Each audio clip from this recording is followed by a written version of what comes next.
masa berseberangan kasih kabar manis biasa keluarga Beneficient bangsa supaya ramai demokrat wajib membaik teman-teman bangsa ini yang berpikir percaya dan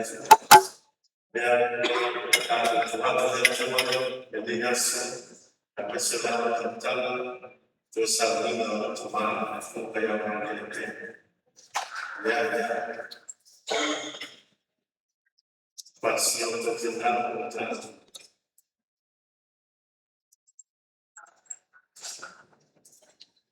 nada fácil sem salvo, nada faz sem salvo.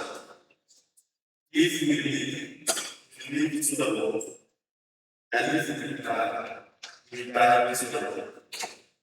So whether we believe or not, we belong to the Lord. Ele suafu tuma malealu malengang pa iya. Amen. Ngang pa iya ya fiu mai. Fatumuloto o auna matutu ya la fiolo alofa. Awina mai lo nganga e faula ina i mato fa fo ina me umalala. Le atuai ngai awina loto o auna mal malamo le nganga pa iya. Ia alofa mai ya te mato se o mato mo al poto mai le na lavanga. Male fia fia ilanu soa son mai. Ono Yesu Keriso lo mato wali.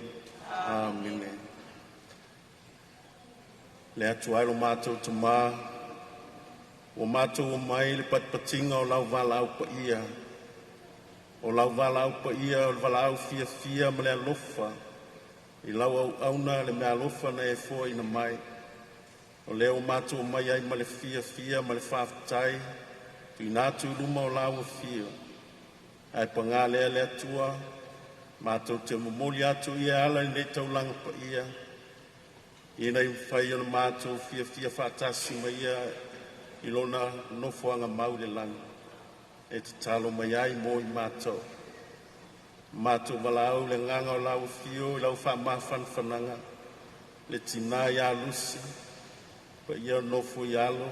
Ma malu a inga na lua. E mai se o mai masani. E mai se o lau a inga malisi. Ina ia mwhai ona mato maua pea le loto te tele. Whamafan whananga mai lau fio. Mato te tula ia e whau au.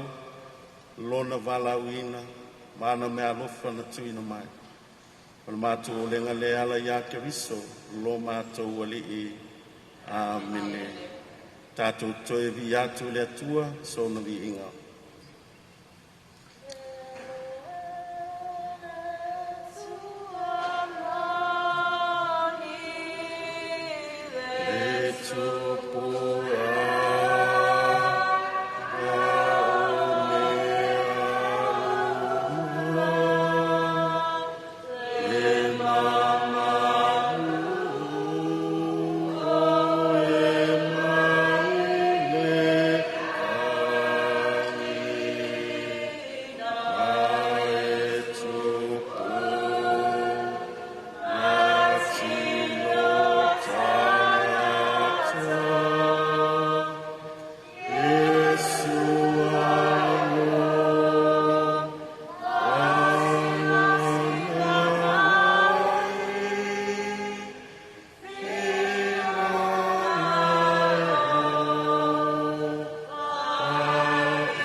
tātou o mai le taimi o le tātou mōli mau. Ia ona e silsilane le Port Kalame. Ia ona ua whangasolo atu ai le whangasolonga o tātou mōli mau. O le taimi nei se ia o le iwa, ia o le tātou e kālesia, ia whapea fuila i ngā malisi, wō mai masan, walu i le iwa. Ia o le iwa o le atunatu ai le awanoa i le ainga. A o le iwa 5 ia o mōli mau au tū, ia o le nei aso, paritua i alusi, ia ma le awhine. Ia, leo le a whangasolo tātou mōli mau, ia ma tātou tō mana tunatu, i le tele o le alofa, le au ngā, ia o le whionga ia mangele, mōli atu i le atua, o na wana taulanga o sia mo i tātou pātai. Ia, ma le fuila whio mai luma nei e tau awa tuai tātou mōli mau, le e sila mai umai ai a tātou matanga.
Ia tūlai lava I le awa ma le whaaloa tele tau ai.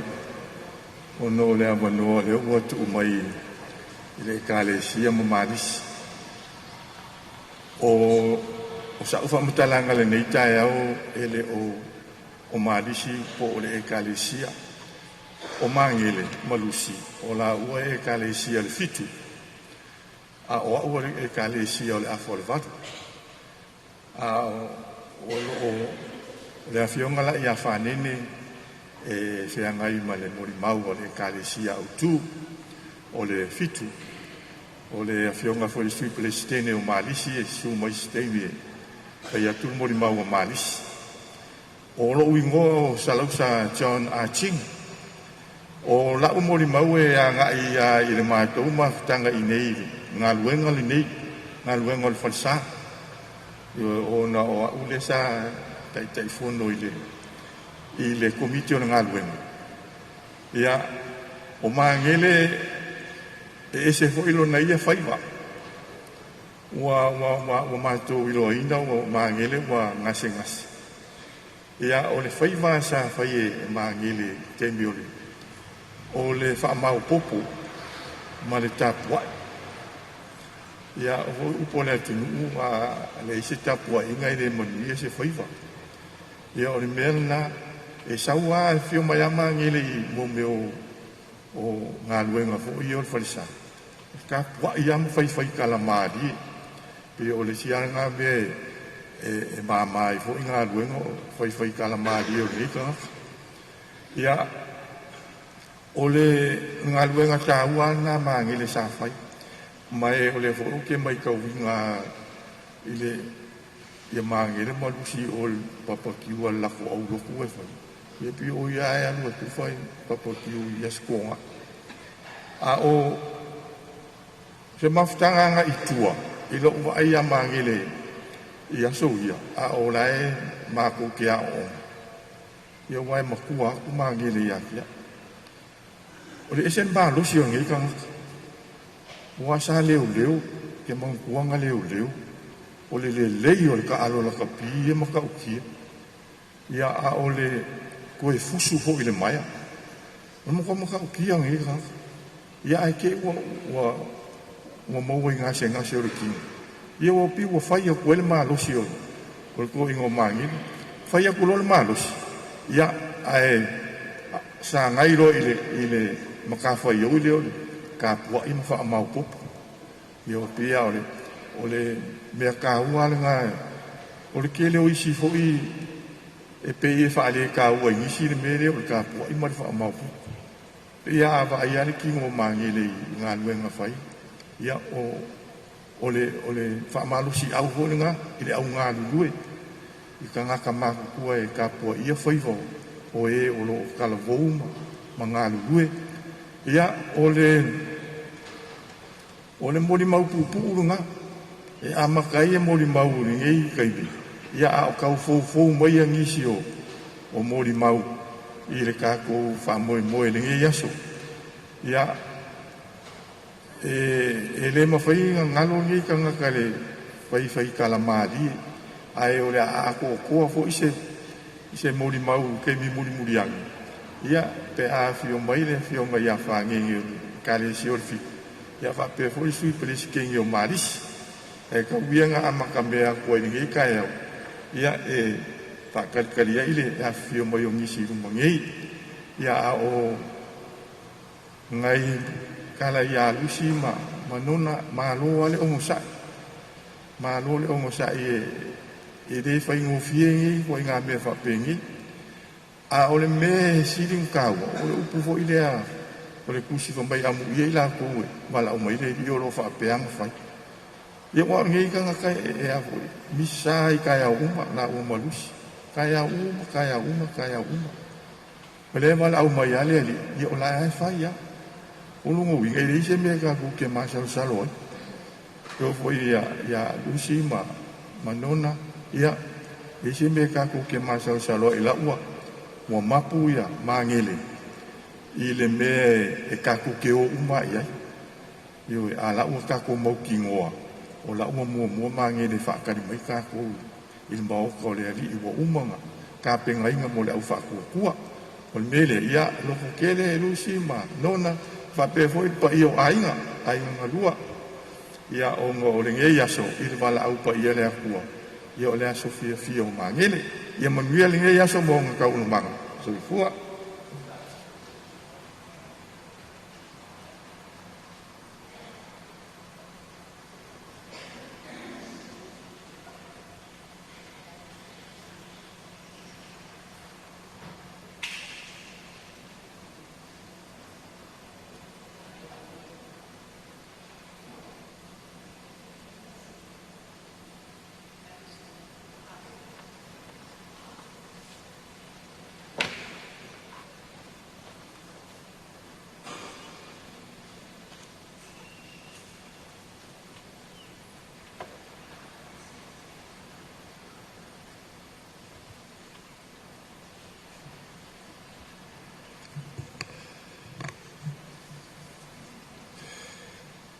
ia manatu o ma nei le lao le nei e va tu ese moli mau pupu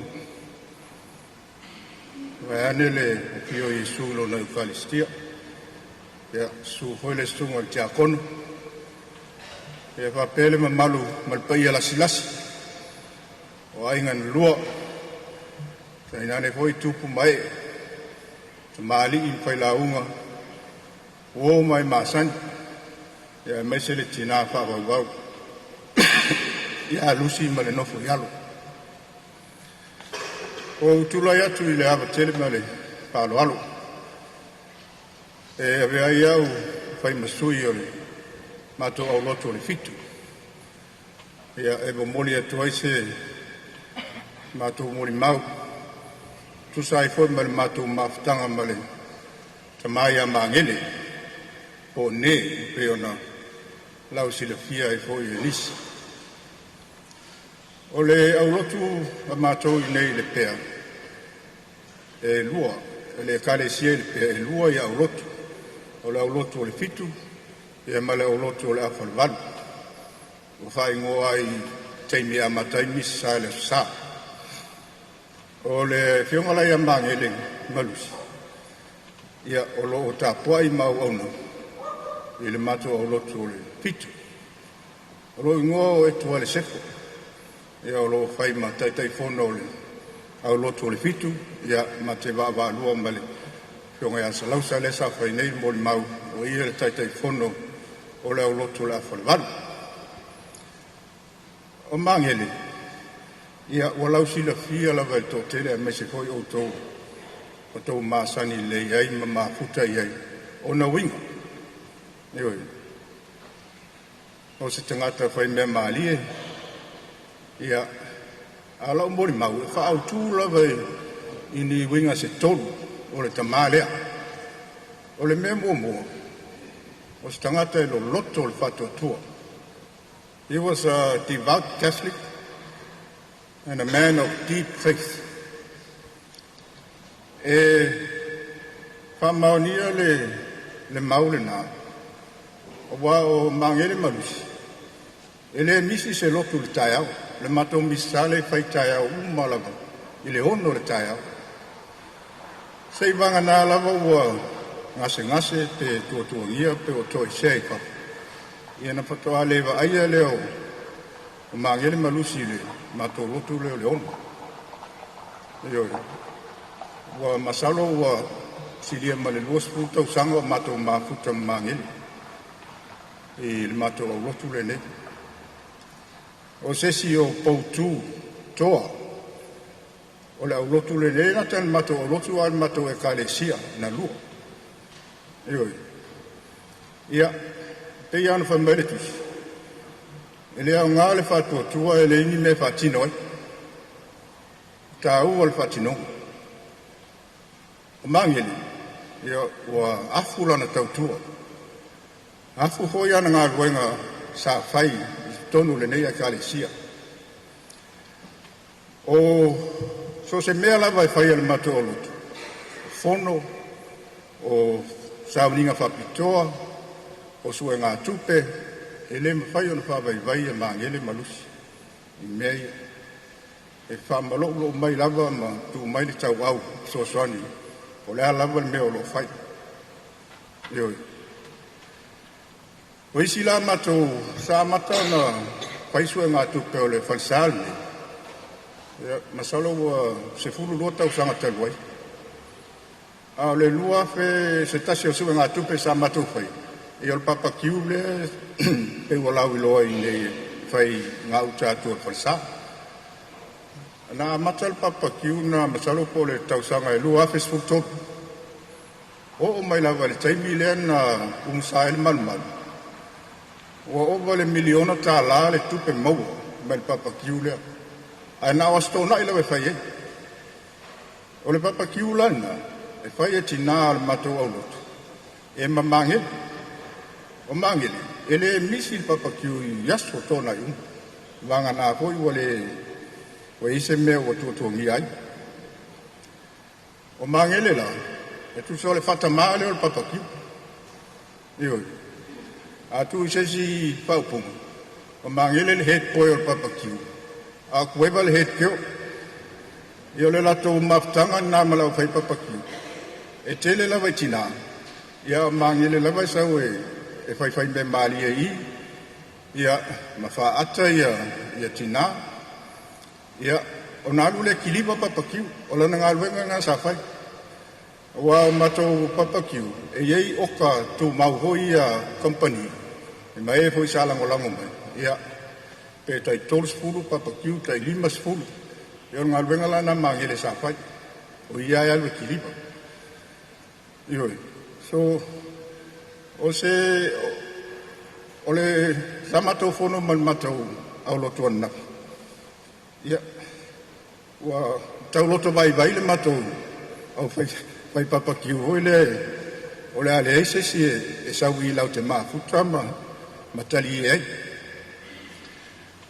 o me foi o fondo ia matou e fai ia fondo matou komiti o tele o tai ia na maua mamange te malo ai na tina atole le fonta o me la le a mole tato au a malo si mal tato tupa o le o malanga mangi ia le me se le si te malo matata no nga fa finga me ia mau ke felo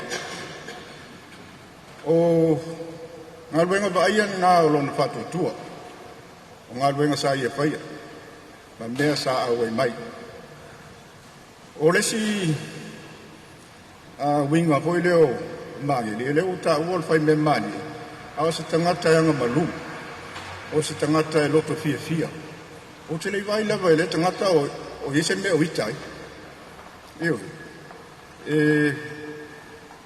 o se tangata foi le e peia le yese me po pole ina ye lo no langa ato e fusa o te lo le fianga ima ma mai manga ngasi le tino le foi sa fa to lia le si vai tei e ai le fa pe a si le toe fa ai le se kia pa pena io mela nai fa ngalo matai te ono no winganga e fai me mali a fai se fono le mato ai mese o le tau fu le ngaluenga farsa ia tai me si e foi le ma tele foi ia nai fi no ngai sui il me tau na fai ia alwa si lo le limo mangele io non mato falo longo le po le a foi se tala mangele la fai mai saul manato mangele to ese mamau mal mata ku le tal noye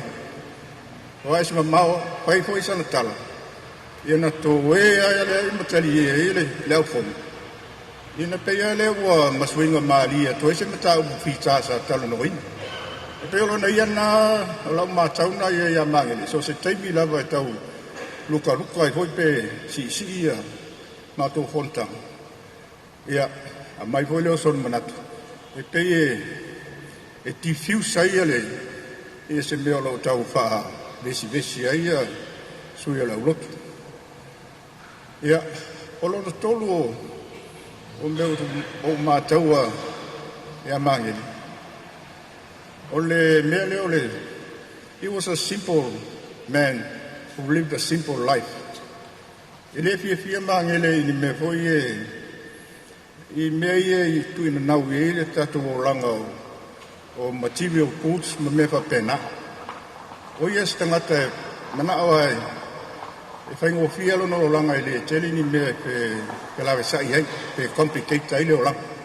Io o se tangata o fia ia le o langa lai o lai malona fatu tua malona sau le lotu ele o losi tele o me o le tau te tu ina nau ia nei la langa amata no mal fatu ia lusi le salente nei no mael misa o le ase finangalo mangeli i lo to tem ia fa pe mai o le o fa tonu o me ia fai sana fai se family service fa simple umba ia fai ngol mari au nei patinga ina nis i ona to sa ni ia e o la vai ona la o le pusa maliu sei tu lo tu langa o fa pena mana o i mea fai ngo fie matau ngo fie ele mana o patinga ina sesi masalo ona tu le fina ngalo mangi e masalo maliu la so maliu ai to te vesias ia pe o winga na tamalia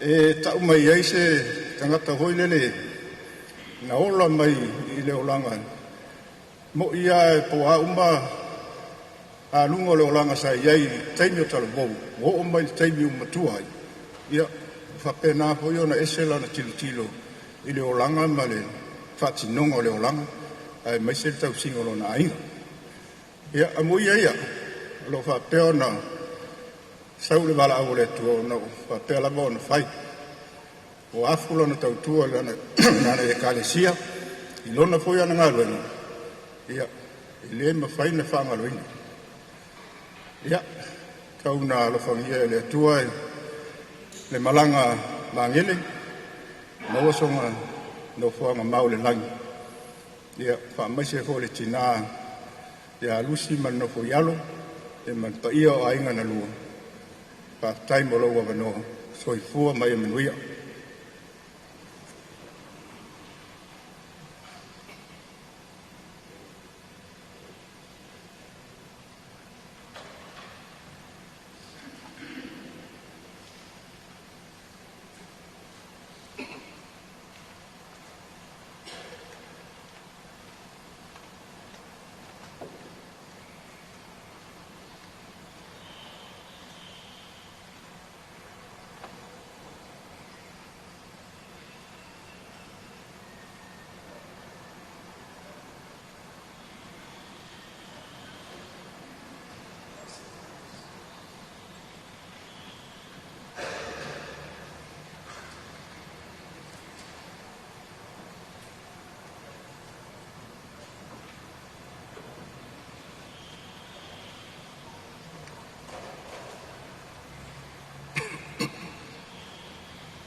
ke mangaku lewa paenga lau le leile ala i lalo masiki. Lo ko soifua a pelepele maso mako wola kau ko mai. O lewa kako fisina fa iai le makango fia le kua i le pea ma vai kong tinei. La fio anga e fio ai le kufia i a whauminga. Leo sua lii makama paa. Ka pea le kawaiku ma sao whainga tulou. E mumua lao na o kapui le kapu a kupo.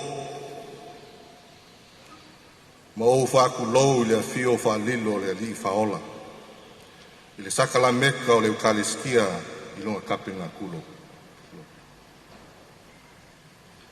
Whakuloa ku fo i le pa ia mo lunga wa fifio le malu nei. Whakalofa ma o whalofa ia fio yosi kaulanga. Mo le au whainga luenga pa ia le akua i so o se whaka whai kaulanga. Sa moa wa poko poko. Mai o ngā ao se ia o i o ngā iu. Ka lofa lau. Ku lai lava malinga keke. Ai au ki kaukala ma le whae keke. Inga ngei lape le nganganga sala seanga. O nganga epu lea o le vaikele. Mua o na o wha malulu aku. O ngā olo o ko e sea le a fionga prestene. A fionga au mua kua kanga loa ming le mwai. Ai ua wha kunginga lo wha kau waa. E kau mawhai se moli mau o le asosia kama ma kenge kuai o le malisi. O le a fio aku wha kamaa. Pa ia mo lunga o le asosi o kulanga whaalupe.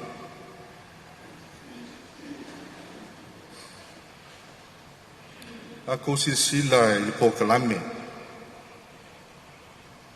Wa sidia ma le walusu mo tupu tausanga o le afionga i amangele. E aira lo kau kalkungunga e le ko e kaula unga inga. Pe fesiringia lo na kaukua i kokongo a inga. Te kako e kalesia malonga akungu. E whape ngā fo ise na ngonga i kokongo le a inga maris. Ia le akang whai aku e oko oko na o ngai vaenga. E mga kua ila fionga mangele o ngai mangu o kako kaimi. O le whionga ia mangele kasi re ngei ka māmakua sa au ku vai ai ma fesili ai le kofa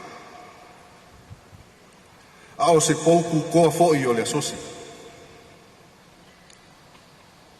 inga ua ma fa'asoa ma le fionga le presidente e o fofongia ma ma eu le alofa o le akua i le kau tauala i le soifua kaukua o mangele i le ainga malisi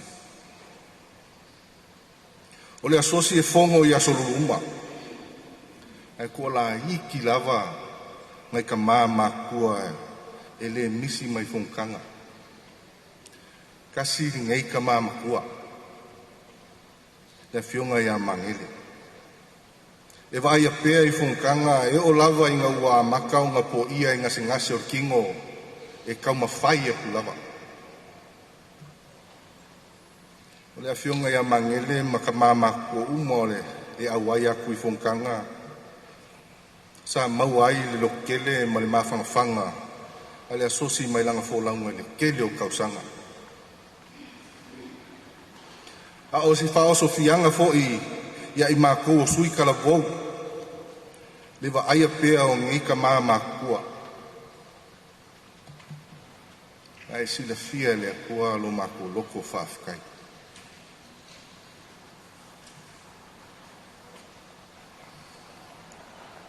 Inga ua whaakingo le whaamoe le asosi i pinge kawaloa. Excellent Service Awards. A o whaasaungi le whailonga ingo se lau kausanga kama makingi kuai po le maupa. O ngei awards mo sui waku maki e lo lako sao marikaukua i le malisi. Sa whailoa le whionga presidente ia mangele o ia le si sui filfilia o nei whailonga. Ai peika iange le ikalia e la whionga mangele. O I kako kei loa ai o mangele o se kama po se au aunga. E le ngalue e ngau se kau.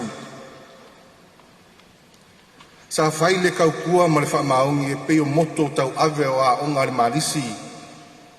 Whaamoe moe le atua ma le tau sisi mea au pito sili ona le lei. Inga wa koe ta pena lesi Excellence Awards i le whailonga inga o le fitus fu lima tausanga o le lau mua sa ngato Iosefo i alfua tausanga le o tea. Sa umi foi se kaimi o kawa mo mangele kalia le pinge kawaloa. O le moli maua au mua anga le aile la tio nga whai le se lau kausanga. Nga ke le kalia inga le whaloalo le asosi. Aui nga ua kalia e mangele le pinge kawaloa sa mangingo lava e longa fingangalo. E le kau ia pe kau whailoa longa kau kua mo le malisi.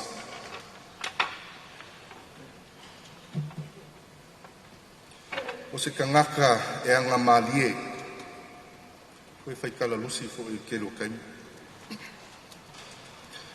A o inga si maluka maka upo le fongkanga pe whavevesi fo i e kuala pescar fo mo. E kasi lava se kala malia mangele koe seki mea uma. A mai a voli fongkanga koe uifo le awali ia koe whala poko le lako kangwa awa Samoa.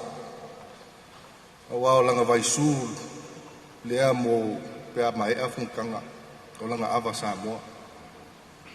Ma koe kakali lea ma whaila ko suanga e pei lava ele le vesi. O nga winga malia ia ele o le amisia ma whangarunga ka.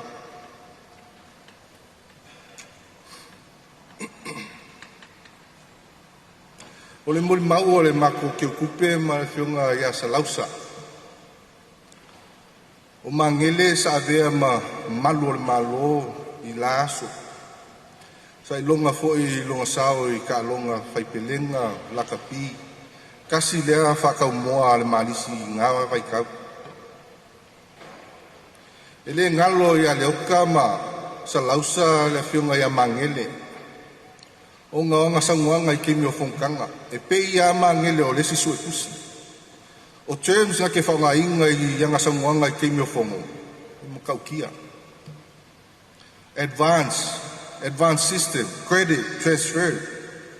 O kala leoka. A o inga whakangoa inga mea lofa maasinga mo sui o le mafukanga pe anga singase. E kuua lalo lava mangele inga ia abe whaakasi le keu kusi o le asinga o le mai. Ma advance kwai ma le keu kusi o le maliu. Inga ia credit le account ma o ngale se lengi le kangaka le asi. A o soifua. Ede kan kongu mangele le system le whai kako whako a mai le keu kusi o e kongu le pusa o liu.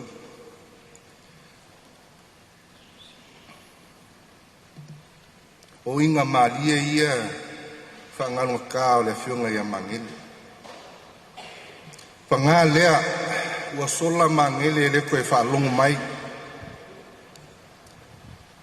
Au le kala e masangi ai le atunuu o kua aku o se tamale lei o lo iai se tina tau safia whaatua ma whautua le lei.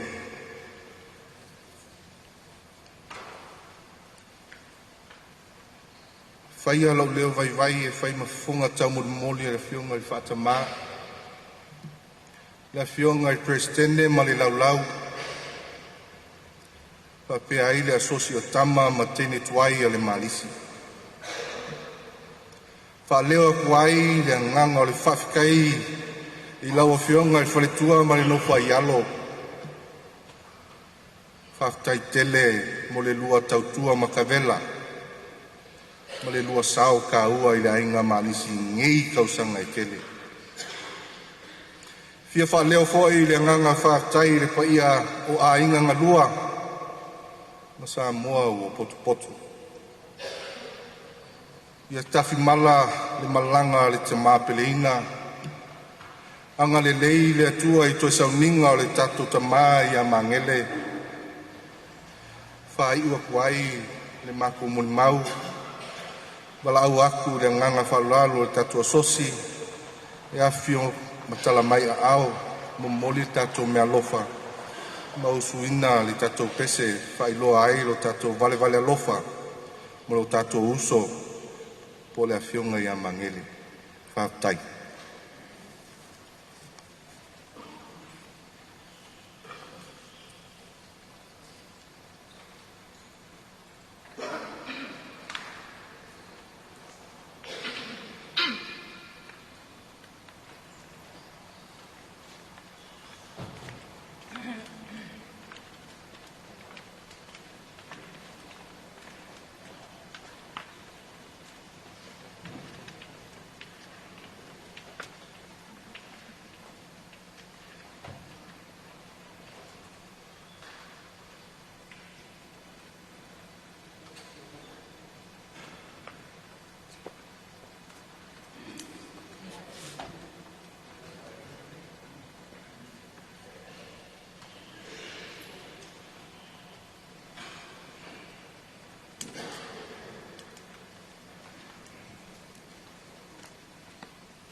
Atulo atu pa ia man mamalu a fia nei tae au. Lo ingoa tu ufu a Hazelman. O la o moli mau o le uo mamai. Mo le ainga fo i o so tuangane ua maliu. A faith lau fitsful fitu. Le whamanui ai nei lo tō lua e mātou te malanga i le University of Hawaii. A wale whaatinoina lona sueina o sona master's degree. O le taimi lea, o fitu tausa, o ono tausanga o le mātama matua o le o matai nei ai au au Chris lona ingoa.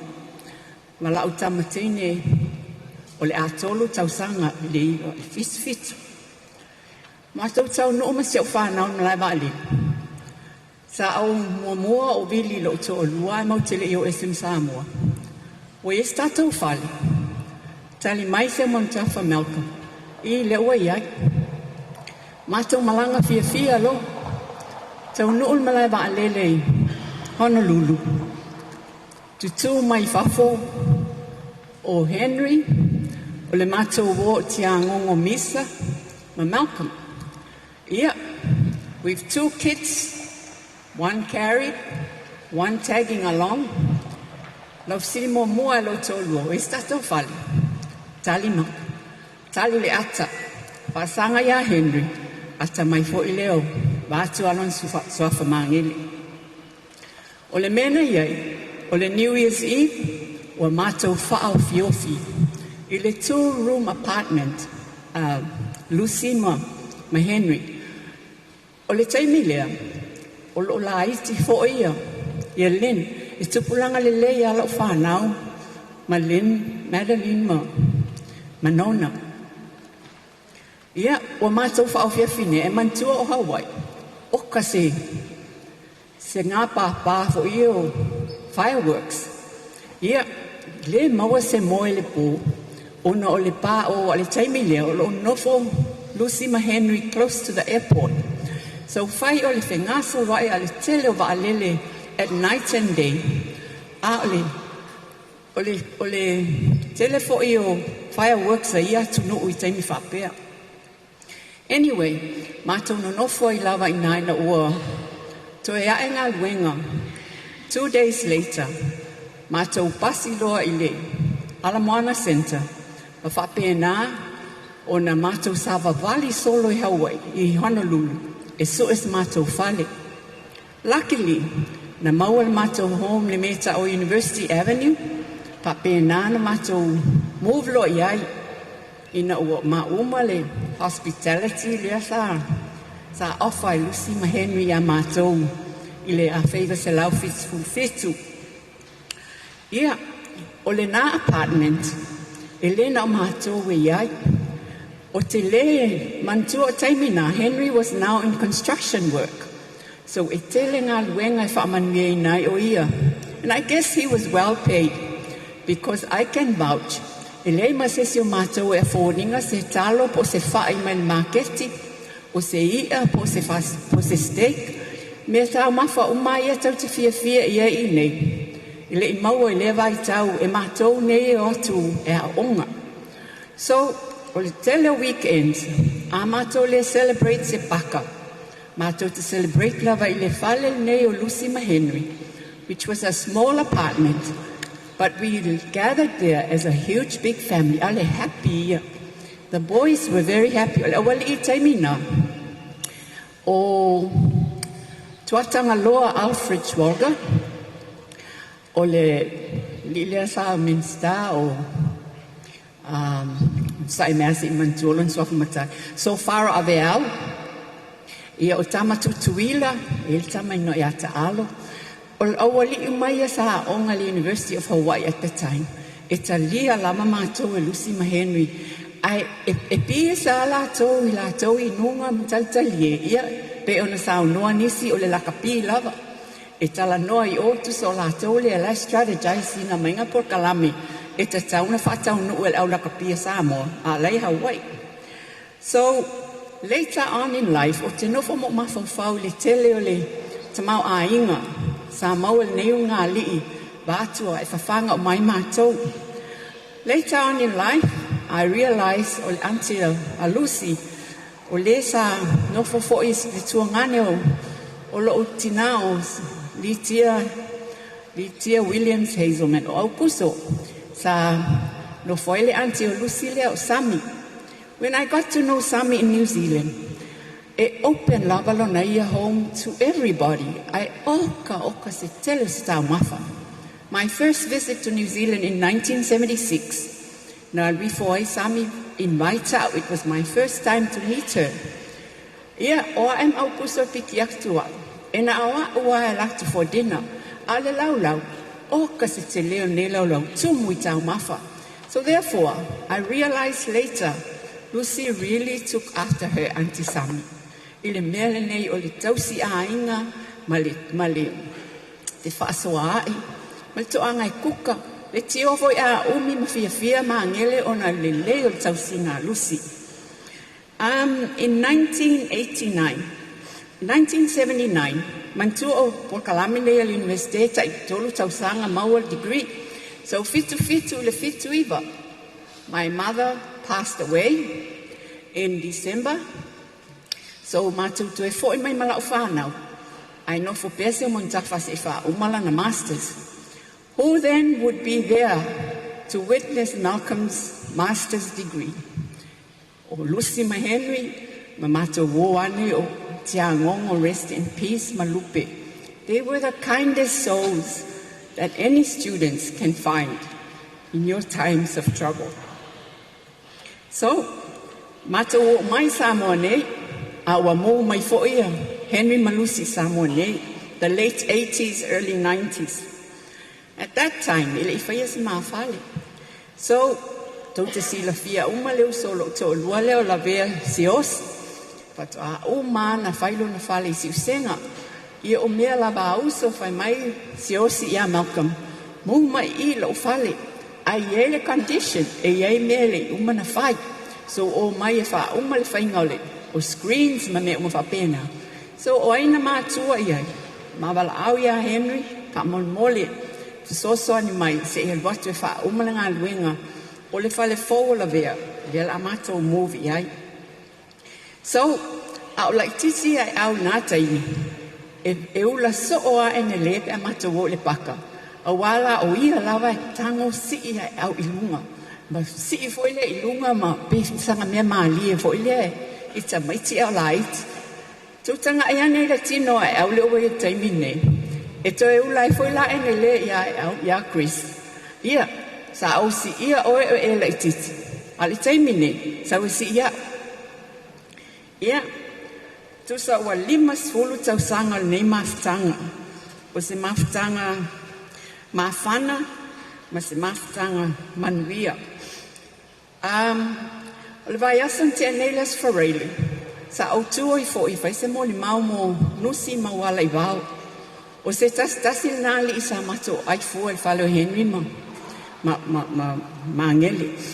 O ia fo I sa onga le university I Hawaii whapena o na mato whaatasi ai ma mawailo na tōlua pālangi le o Robin.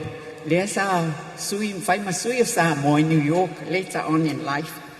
So, it was a memorial fia foi, but reminiscing back in the days, o le amatanga o mātou o langa, le tau mawhai lea onga, ma le fisosoani ma losi, anai a mātou wō, whapena o na mātou iai. Te umai I le nevai tau ua sui le soifuanga, ma ua whapena o na nofo ale tangata I lona hainga. Ai le mawhai, na ua maliulo to lua le lua fesfufitu ai le maliua lawa mai tinga inga lava e tau nuu loa Henry Malusi e watu e asi ia e tusa lawa po le tinga inga lo to lua ai o se taimi fia pe ava aia ene le pe lava ona saunoa nisi. He was a comedian. He was a loving, passionate father and a real loyal husband. In all that he does, e whaamamua lava le pe fo saunoa nisi. He was a simple man, and that is so true. No airs about him. Elis tangata fo e su e moni mea e fia mana o ni mea te tele men me whailoa ai ni o na ngawaa mani a ngā luenga a le loto lato o ka se le leima le te lea ta mau ainga o lono fo mai ama le alofa o le matua example lava lea o le mea yo practical love ma le alofa faali ma le alofa faasoa. Lucy, Lynn and Nona,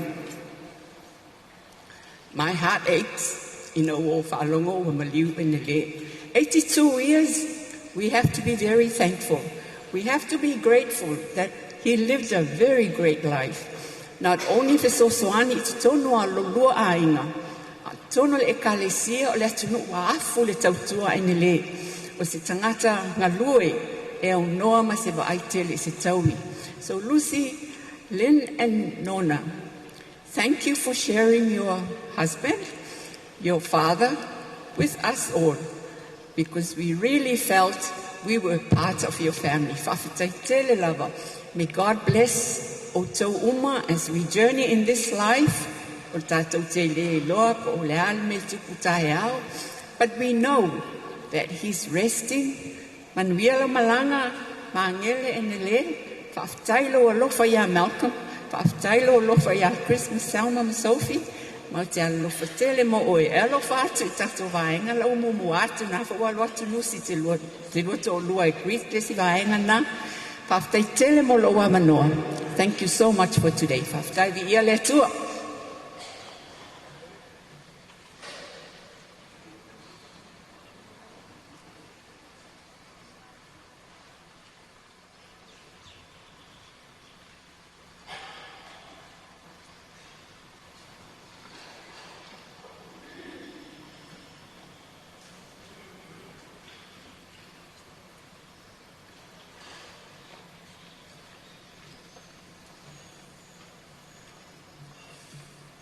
God is good. All the time. God is good. Momuano Fatulo, le fio Yesu le Eucaristia. Ya mai o te patalo fatu i le mamalu le afia i nei taiao. Ya o te loa o kilo ku i pokalama. Ia le o so komo ai le vao o woma maainga. Le umala o le ufe kau le leia lo pen. E whamaru o kulo ike. Ia ai kilo o le a papupu whampara. Nanga o waia pu o le ua wavel ka ko ken. Ia o mamalu samu. Ia au leo iai. Ai mua kuia fa kinga kausala yu madu. Ai Ora o morimau. Sa fa pe e lua episo. Anangala o leu o le vaenga mua o hen engele. Al vaenga long o i lunga lua. O mangele. Ia o lea raua. O le a whakakia ia e ngere, ke ro le ua pa i eile whionga pleskenge, se vaenga, ke ro vaenga, langa leile, so i fuanga o ngere mai, i onga keimi ka alo. Ai o le a o a makaroi i le suafa mangele. Oa a mava o se me le kosu li mange ka usanga ka lu mama fuka mama ngeli lo ko fo i mai o ole mama fuka mama ka ni mani se le fai kan fa makala onga ele nga ka e peima o se ausu ai e pika ki kusa ko ima mi okulo wale mama e ka uye vol mo le a mi valea mo fa lo e visi ken a makala mo e ia i kakauanga i se me makiko e a lifo lo se pesa valifo se si ia oso se kala a mangere o ko ai foi lai ala ia ma faia ia le ma kala runga de ngai kaka le ma ko ia e ke isi ke mi fa meia ia fo fin ana e me ki do ko ai se a oi foi fo ma oi o le ai fa penga de mama fa mangere o le kulanga le no foi mai mangere mai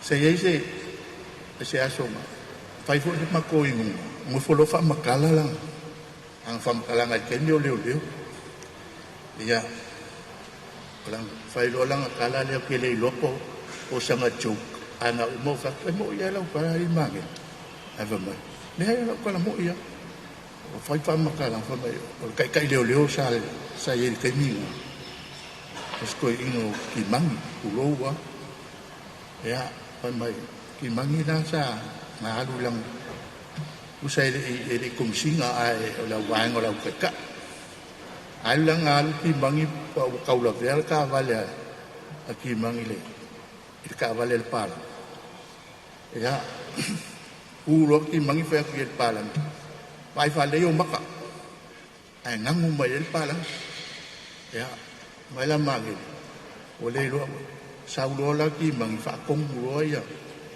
ia fo ia ele lawa ku ye mangu melo ka vale pala o pu e mai malo le mai mangi mai lo ia leo a lo ki mang ia rapula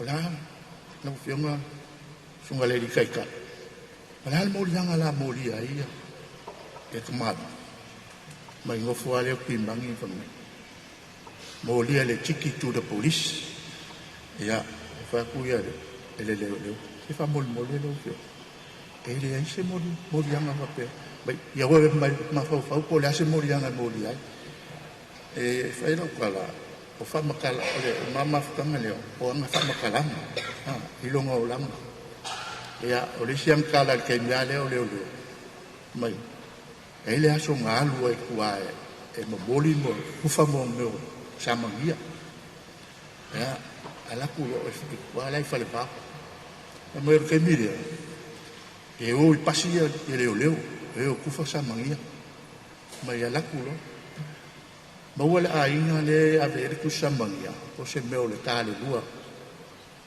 e le kanga lua leo ala ku la ole a o lo a ole mafka o yo wala o ki fia ai e la kulola ai fu e lole le un wala ai ia le sua vai ia ma mai lole ko inga le ia ma ku mai i la sunga le di malo se fai de sau ne ka uma fare le o fu e mai sua vai la nge ia vai ma ku ia fa ke le ia sa vai lo la mai lau mai le me ole umuka mu mo le mit ya mai ko ya lau au ki fia ya mai ya lang ta mu ma bai lo mai ya le velo le mai le luang yang au ka mu ai fa long o pise le yang maka fio mo lo mai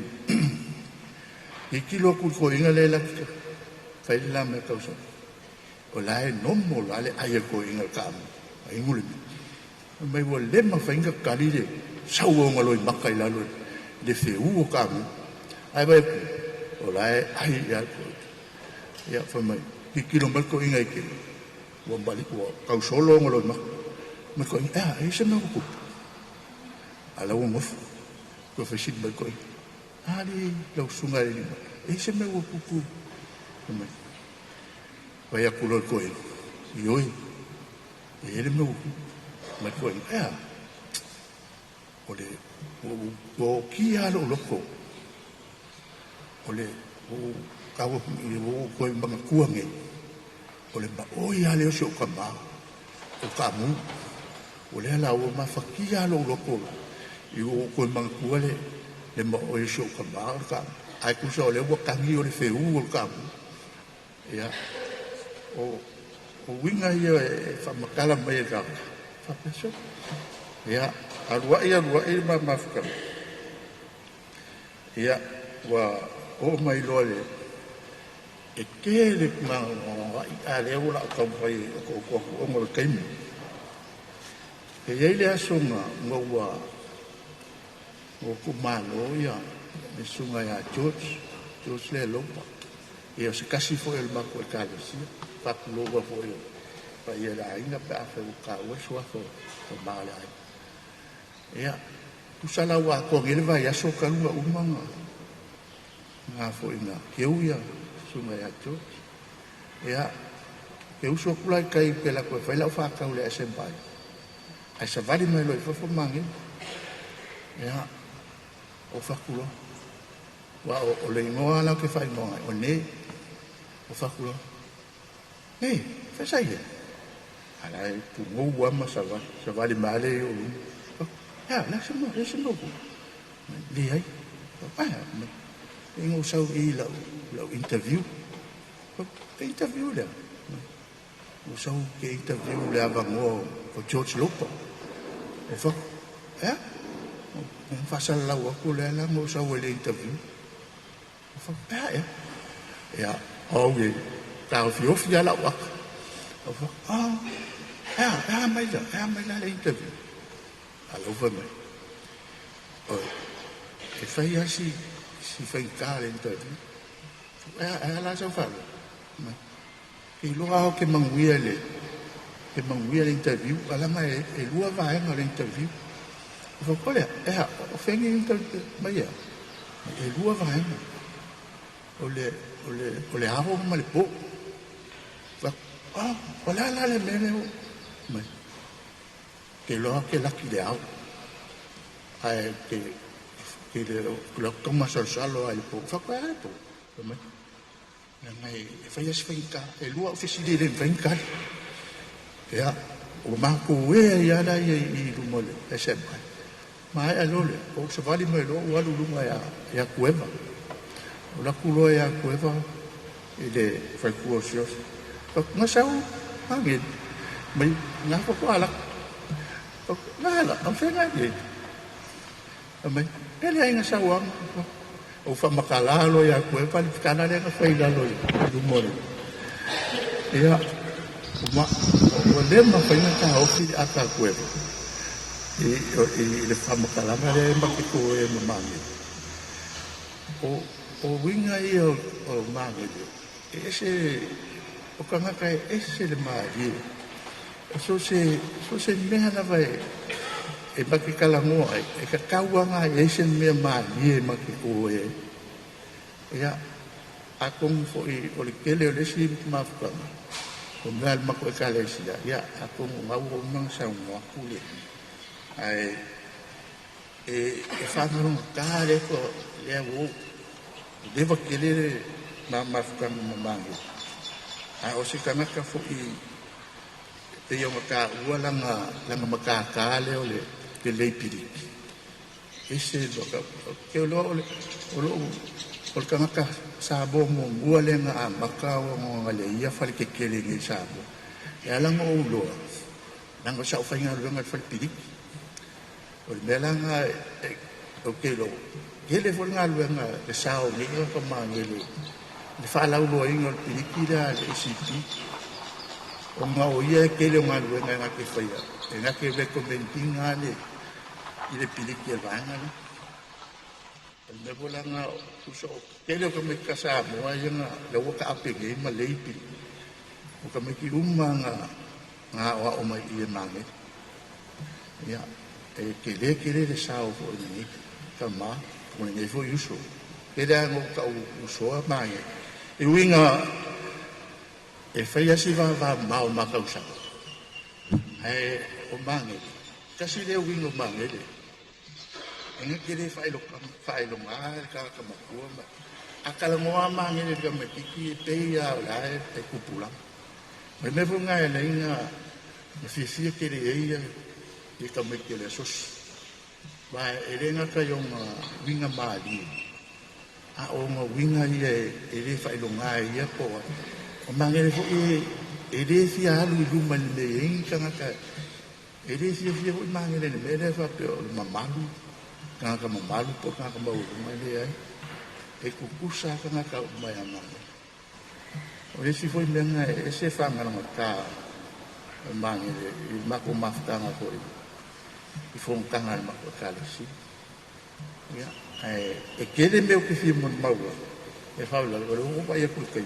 Ia ua, o mari kai me o whakulanga inga mo tukalanga. Ya, ia, Lucy, ma inga malua, ia, o mangele ia o laua malolo, a kongo o laua whakali maelong ka maalang, ia o le ulanga I kako soifuang, ia, o le inga leo kako, ka pena o maere kai munga kai ia, ka pena o ka pena ma malanga aku, leo fufu inga le kako kamaha, ia ia lofa le kua ia whamungia le aso o ngā fufuang ia ko e kaibia ngai aso ia kako kalo le kua ia maua ka loko mawhangawhanga ia inga malua ia ai meise le tuna ma le ngofua alo ia ai meise foi le awhia ia meise le au mamalu lau vionga le skege ma le social maris ia ai kai ngange foi au loko malua ia o le o le mau le mai nanga whaaloalo I manguere kako whamomoe ngeas. Tak?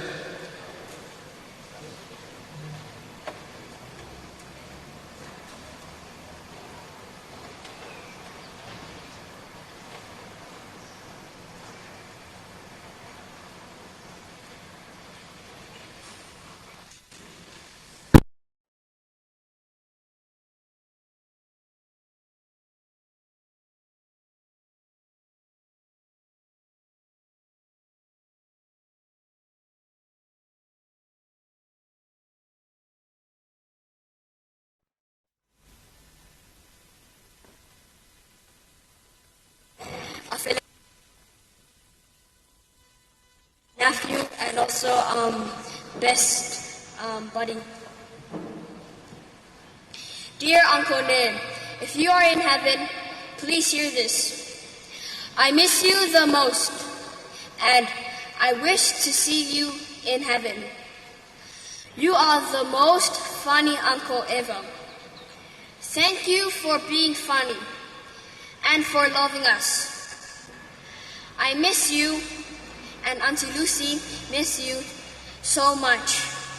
Goodbye, funny guy. I love you, Uncle Nin. I just want to say something. Uncle Nin, when I dream about you, I'll tell you my last funny joke. Thank you.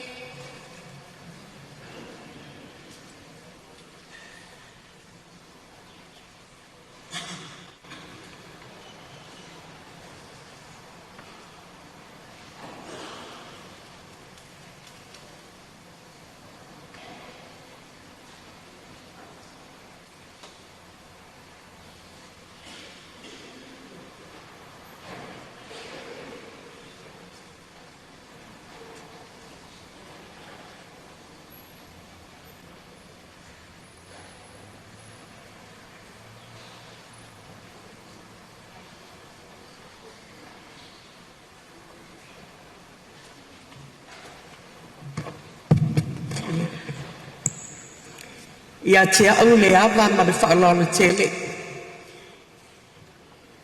O te tūla I ai le nei manu mātanga o fia o le tua. I luma le mamanu man pa ia o e poto mai le nei aso. E whai ai au ma sui o le mātou a inga I uso matua ngane. O le fionga ia maniele. Wala ngia maota iwa. A wawa tuua le malo le fionga ia mangene. Le mea fio ai to filangu. Le ainga saan valasi. Ai tainane le whetalainga ia le awanai. Sa sulu me taulau niu. These are the protocols of our life in Samoa. And I have to acknowledge that as well. o lo ngoa o tepi ma o au e lona lima o le whanau na usu mai le pālangi e ngoi a pēni i le loo matua e ngoi a mele o le soa e malelangi i lo moenga whae e le ngafa maua le tamanoa e ngoi a afa o afa pēn o le grandfather ngā o mangele e le tu o le tama o lona tina o savi sa ola i sa potu la whai e te tauhi e man pālangi ma no nofo ai i sa vai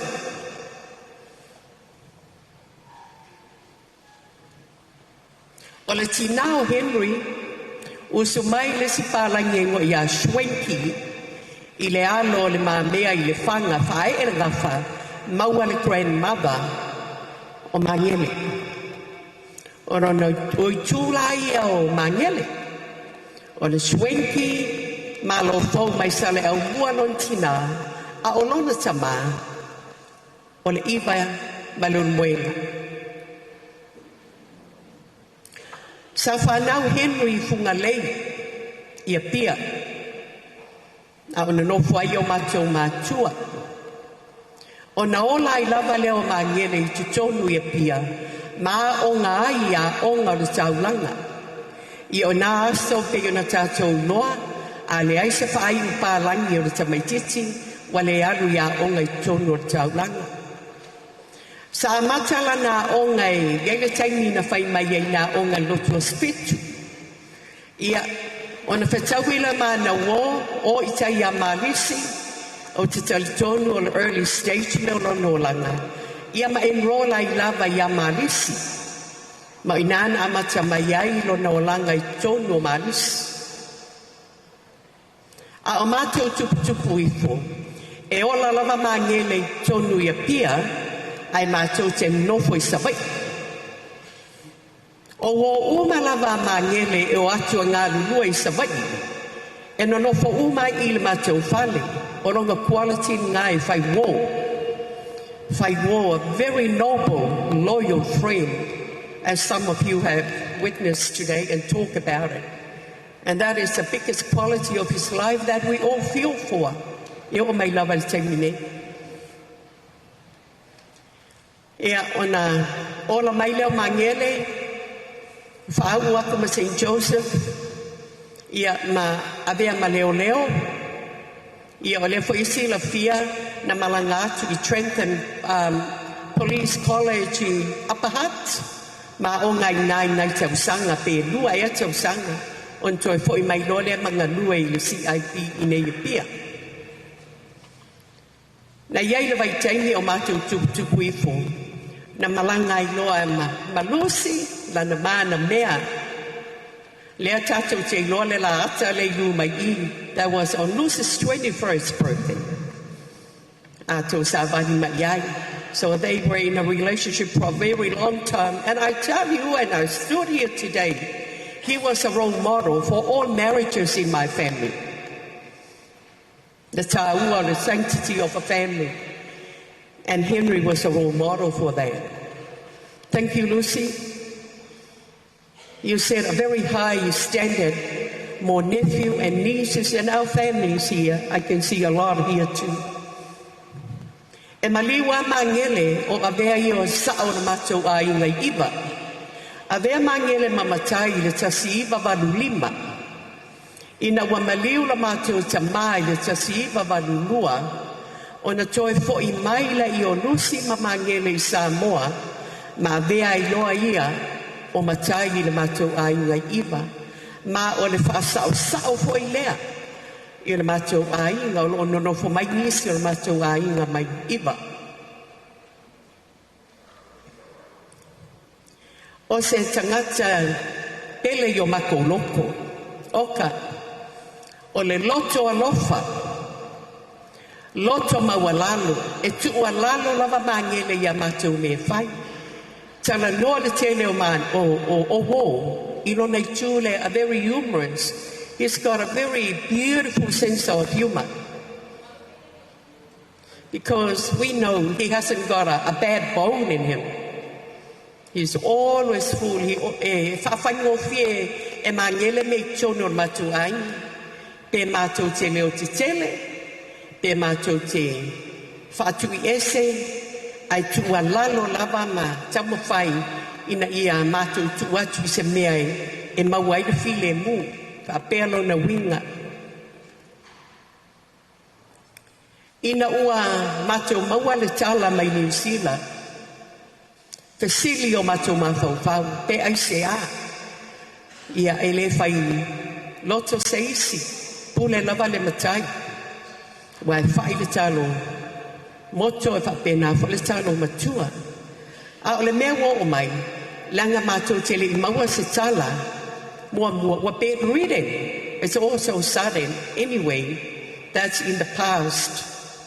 Yeah. But o te iloa, o mangele o se tangata, he enjoyed life to the fullest. There is nothing else for him to enjoy. He's done it all. Whamaile upua na whionga le atua. No o tau le taua, wa o manu malo. Wa I umea umaya tia. Alai tu mau lona whaatua tu mau ia Yesu Keriso lona li ina maliu mo ia. A ona nofo I Hawaii, na vea ai mangele malusi, o le ti a kono I lalo e kalesia e whakasa, a papa malila. Ma te manatua, e yele tengi no latua I Hawaii, ia, o lai ti a kono e kalesia lea. Ina ua fo'i mai I nei New Zealand, mātou no nofo fo'i lei vai mea, ma amata ai ana ngā ruenga Mason lei piliki. E tele whale sā na ngā rua e mangere, peia o na iloa, o lana ngā ruenga tele lava whale sā I sa le lua le whakasā. Ia malana au whai ngā ruenga sa le ia umat piliki o na ngā ruenga tele. O na iei foile le vaitengi, na ia ngalue ai le wharesa katoliko I le au waa, e restoa ia piliki. E o tele o manatua nisi ngaluenga tau wharesa. A o ngaluenga I longa ai mangele sa ngalue ai. E le tau mate, e tele nisi o tātou e silofia, e le ai lava se tuunga maua se taulanga, o I nei le taulanga, e le ngarue ai. O lana skio le ana piki mai, ina walu I Hawaii, sa whai ngaruenga ia Duran Construction Company Hawaii. O na fo'i mai ai lea, wa le toi leo ia ai whai le piliki. Whai le piliki. Wa tā ua leo langa lakapi ma o langa whapena. Pe ia leo te manatua te o tele tātou te loa. Ea awa o le mātou whale vai mea. E oako mai ele awa St. Joseph. E ka e ele ai mao mai le latou whale moe. I uta ia malingi, I uta ia la mangoto. Pe ia no tā ua o Henry, he made connections all over. E o I o mātou ai ngai New Zealand. O ana nafina o atu aila fionga le ia Terence Beethan, o na share mai leo Terence Beethan, I mea o lena te manatua ia mangele. A wai whaile mahitanga mangele mal matou ainga, ia e o ingu kofe le whale o I tai le taulanga, ia o I e ni taia to I ina, o e te tono le matou ainga su e ia le tō wha moe, o manuia na o matou ainga e tai el kamale ia e pangale o te tonu e saunia po ia le tua se isi e sa vali ona se vai ia o la umoni maule whaftai lava a e momoli atu le whaftai mai o matou loto I le vava ai atu I le laina mai o le mamalu o woma au me mamai o e pele ia la tau mangene. Whawhetai le tau amana i aino toi taimi o le mātou tuanga ne pele. Whamanuia tele le tua le tatou mawtanga le le Yesu. Whawhetai le sunga ia pātele. I le suafa Yesu. Amen.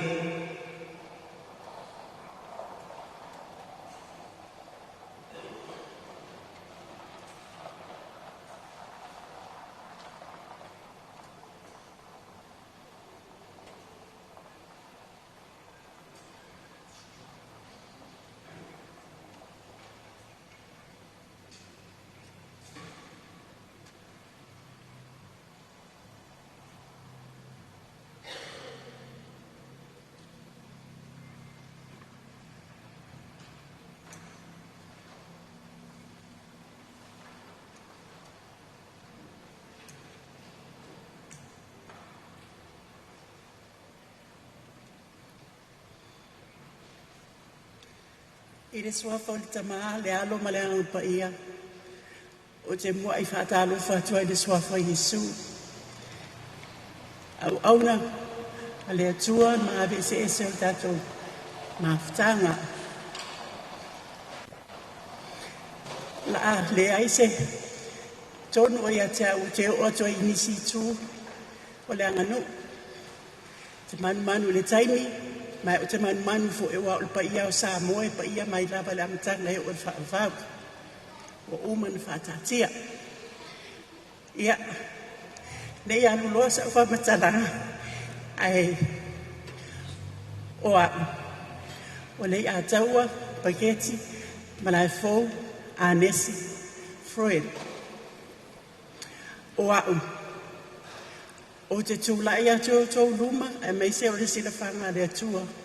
Ai mai se o le mātou kasen leo, ma ngele Henry Ben.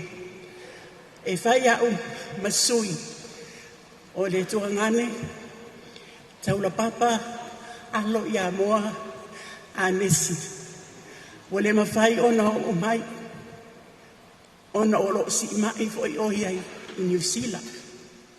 Ai o lea mateni, awai mataula papa Brenda George Latu. Ia e whaapupu lawa la mōni mau.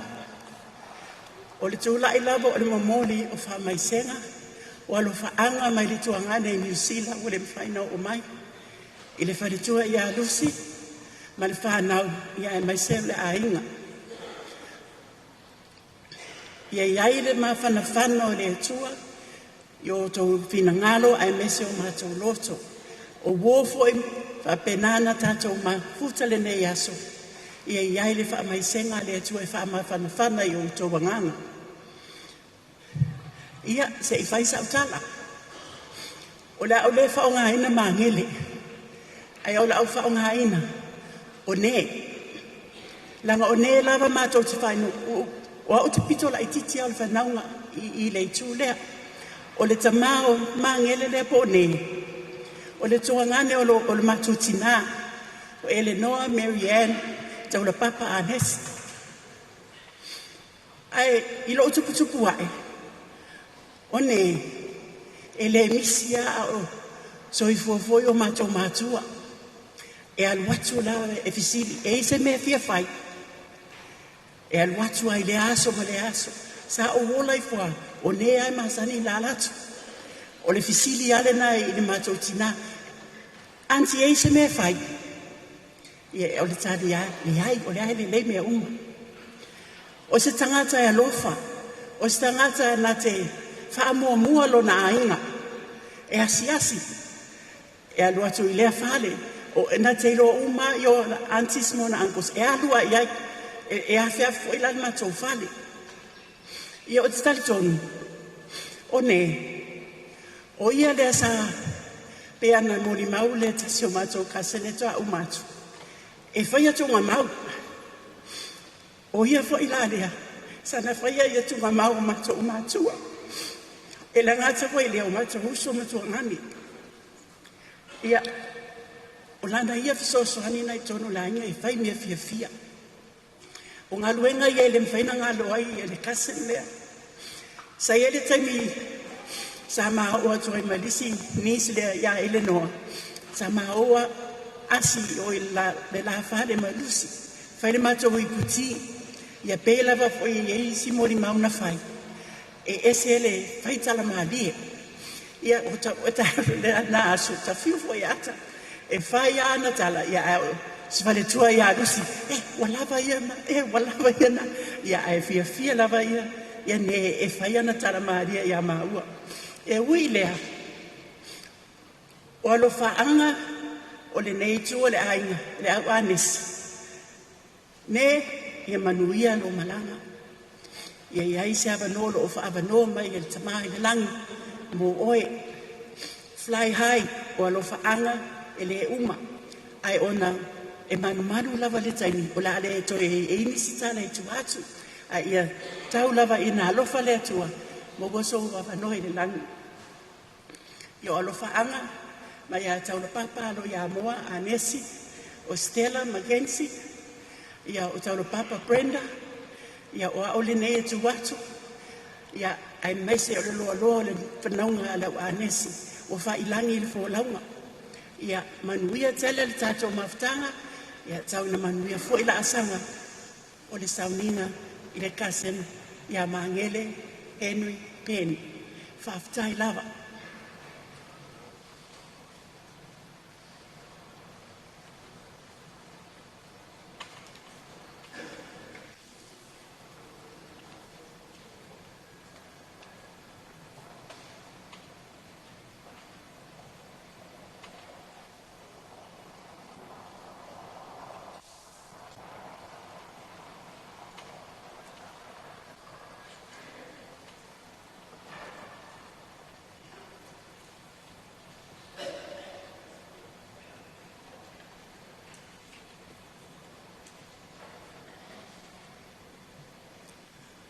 Malole soi fo manuia le nei tai au mātango fi. I ira lofa malenga lei o le atua. Sa manatu e le faise se tala. Ia awa maua manoa vape nei e le toi maua. Whaafitai. Ia e le te le se whamatalanga. Tari tonu e motu le pāwa te tauna i loa. O le uso lea, o le uso matua, o ia le numera lua, a wa o le numera iwa, o le whanau. O le mamawhtanga ma le uso lea, e le itele ni mamawhtanga, o na o ia saola ia pia, ai pe o au saola sa wai. I le tasi iwa fitu tasi, no fisili ai le mātou tamā. E a winga o le tama lea, whai maile o le toi ina. O se tangata e wha maunu, no whai atole le toi ina. Nā le winga o le nā u, nā la wha matalanga, whai maile mātou tamā. Ina ua o le tausanga o rana o. Na mai lo na ripoti. E le, no fai atu rei, a umare tausanga e le lo li koti. No sasala i o e le sablima. Alua ina ua umare tausanga. Ua latu le tamu, e le lo na li koti. Ia, ona latu le i o le ina, ma le sablima, ua abe lo tama. A mai le o le to ina. Lo fisile le so ma fa ma ora le tama le taimini a pe me le to ina le ai no sasa ina le atali no fa ya tu le ai se la mai lana tata wo no fa ma oni ya upu na fa ia o te sasa o a uma le tausa no walula ia ni usila le fitu tas le fitu lua Pauale nao le mea luaru maa, o le whaamaoni le ite, e te pule ai le te. Whawhitai le uso, whaamanuia le atua le tātou māwhitanga. Whawhitai ono lona suafa. Amen.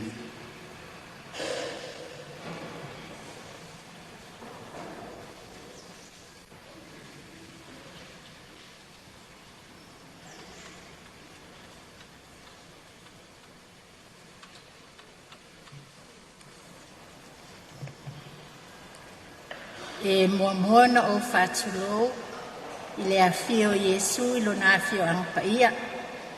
E misi fwoi le awhio ngai ti a kono. Ai ngā malua, ai mesi o le tātou mawhtanga le nei tai au. O tau paia ma o tau mamanu, o le ale toi o iaise leo le au o nei. Ai te tūlai lo uava ma lo ufaalo alo, ia veai o au masui, o le ainga o le tina ia lusi a ven maniele pen. O au o lin a ven vaonga o le afafine o le uso le tamao lusi e pei o na iele mafutanga. O te tali tonu o le neitae au matangofie ua tele ni mo limau ua tātou whafafonga iai. I ngā luenga le lei sa whaia ele tuangane po le tama i a mangele. Ma o le ale toe o iai se leo o lo nei tangata. Pau o lea i le anganga o le whaafetai o lo matou nei aina. Whaaleuina o na uale mawhai o na awai mai, suli ma tutua lo matou nei aina, fia ngai fo i mamai o le tino. Ai i le iai o mangele i totono le matou mafutanga. O se tama osi aina le lei, o se tama e whai aina le lei. I le amata mai o le matou mafutanga ma mangele, a o iai le la mafutanga whaale woma lusi. O se tangata e mate ngatani o ngā winga. Se iau o lava ina matou vala i fo i pe o na tā o e nisi. Nā o mawai atu no e mamau, toi fo i mai, matou toi mafuta. O lo o mafuta ma le uso i a lusi i sinamonga, mai mate so o fale lava. Ai peitai. O te le i maua fo i le taimina, bala awina i le tamau le ainga. O na o winga lava ia, e musu e whaailoa, te tauatu fo i a tau, tūlanga o iai. Pau lava taimi mātou te whailo a iai, o le mai au le taulanga pa i o le misai nisi o tae au, ma te lolotu mai ai, e mātou tatanoa fo i. Anga i atu fo i, ia avatu fo i ni mea mo le whanau, awai e se le fia o mangele i le matou ainga o na tele i o tamaiti i ai le ni tamaiti o le latou ainga o au grandchildren i le vala aua i a mangele tele lava o teimi e o tutu i le pamala au patele ia e na le ata lava masau o winga i e whaangalunga tā lava i le mafutanga ma le tuangani i a po le tamafoi e whaaleuina ai le angango le whaafetai tele, e avea iwa o masui o le ahinga nei, e tu sai mga luenga le lei uma, na e whaia mo i mātou, i le ngata i o mātou mātua, i a o i mātou nei fōi, whaapea mātou whanau, i a manu ia tele le whai ngā malanga mangele, o lo alolo whatele mai o tātou ainga mai atunu o mamau, ia mo oe ia me se foi o leu so ia lusi male whanau whaafetai tele mo lo ua manoa.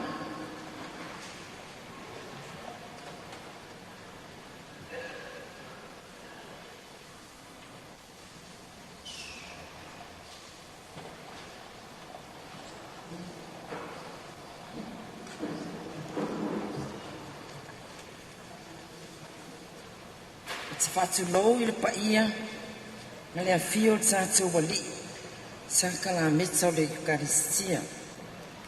Whaatulou fo i le afifio le tuainga sā, le paia o le au whainga luenga, ma le maualunga le sā minga. Taua ina mātou whaatulou, i le afio le tūpufia, tūlanga o le afio anga, ma le tausinga a wāre sau whainga. Ai ole a se uia so vai. Ai se whaatulo. A wale pa ia o le tu umalo. Le a fionga ia mangele Henry Penn. Whaatulou I avea. Whaatulou lea whiwhio le ainga sa le vālasi. A whio le to o li, ma le whetalainga ia le au anai. Ai le angai whainga sa, so mātou paulo, mātou te maua lunga ai. Whaatulou I pa ia I malai tele, o wale a whio tui manua, o le la au nā mutasi. Susu fo I whaatui le motu, pa ia maua lunga I le motu sa, a le mamalu I to le whale ula tau tangata. Whaatulou fo I malai ola mga fuanga, a wale a whiwhio I whaalangirangi, I le pa ia I le ainga sa tuana, le mamalu I matua whetalai, masale muli anga. Whaatulou fo I sanga mea uta, a wale pa ia I le ainga sa tuana, ma le mamalu I le whale a ana. Wa'au sa mo watasi so ala Ioane. O le mātou so tanga ma le a fionga I a mangele, fia whai atu aise mo li mau. E uso toi e ina I to o lua mai tale au mua, I te punga mai ai mātou. E uso mā lo fou, ma le ulu so o tūfue.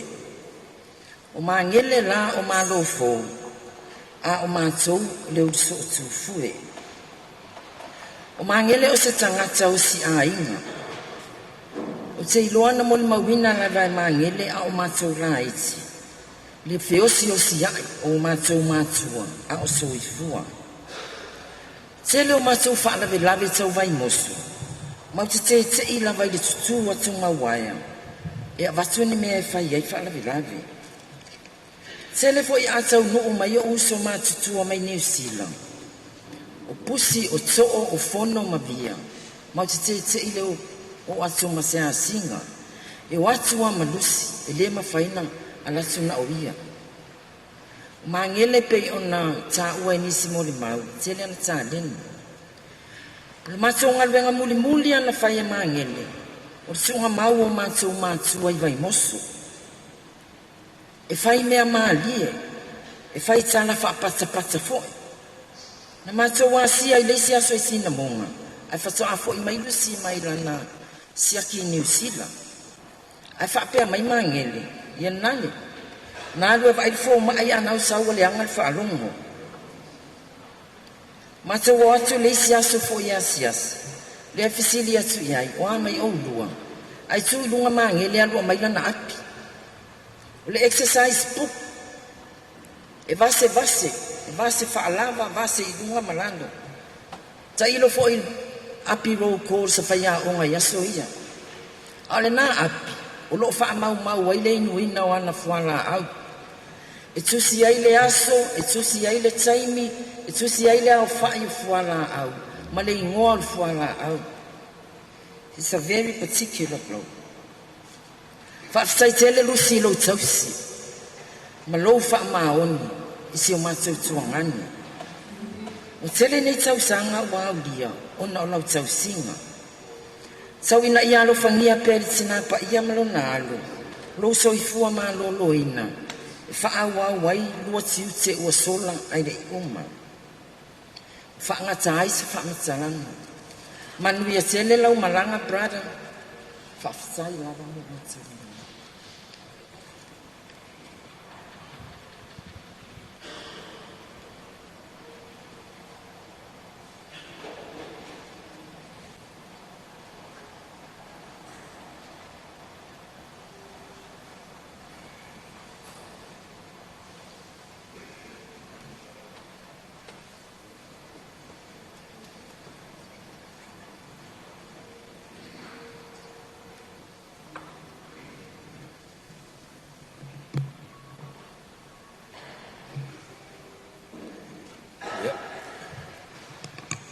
E whatalo whatu le pa ia malun malu tato I kālesia nei tai au.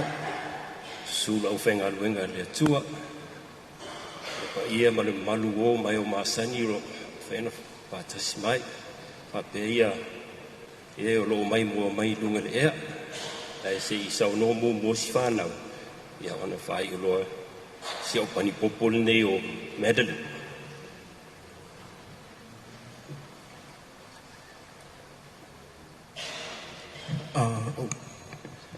Morning. My name is Dr. Viliamo. I'm one of Mangale's grandchildren and definitely his favorite. He definitely said it himself. Growing up with Papa, I learned that he's a really soft-spoken man, and I think that's what I respect about him the most. He didn't have much to say, but he definitely knew what to say. He taught me a lot of valuable lessons, like how to respect and honor others, how to be kind, how to be humble, how to love your kids, and how to annoy your wife. But most importantly, he taught me that you don't have to say much to impact many. And by the love and support my family has felt this week, I can say that that's true. Thank you, Papa, for all that you did for me and my siblings. I'll always remember the joyful person you are. Thank you. Morning, everyone. My name is Nona. I was Papa's only granddaughter, so his prettiest grandchild and his princess. As everyone here knows, Papa was a very quick-witted man, very funny, very goofy. Even when we were younger, and we were really naughty, cheeky, and Papa had to tell us off. My mum would tell us that after he would tell us off, he'd go in the room and he'd be so upset because he'd never liked telling us off. He never liked being serious with us or making us upset. And he only wanted to tell jokes and keep us happy. And that was the kind of Papa I remember, just always happy, always goofy. And although I wish he was still here to see us grow, get married, have great grandkids so that he could make them laugh, I thank God for the time that he blessed us with our Papa. And it's nice to know how loved he was and how long of a life he lived. You can tell by everyone here, everyone that sent their love, and everyone that helped at the hospital. So yeah, we'd be here all day if we could speak on our Papa, but I'll keep it short. Love you, Papa. I'll miss you too.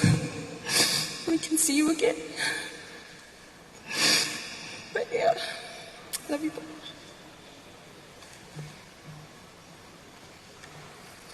Hi everyone, my name's Cullen. I'm his eldest grandchild. I'm sure you guys have all heard about how funny and how amazing he is, which is true, but I just want to quickly acknowledge everyone for coming. Thank you all for coming. Papa was known by many, loved by all, and I'd like to think that everyone here who's had a smile on their face, my Papa has had a big contribution on that smile. So yeah, just thank you all, and love and miss you, Papa.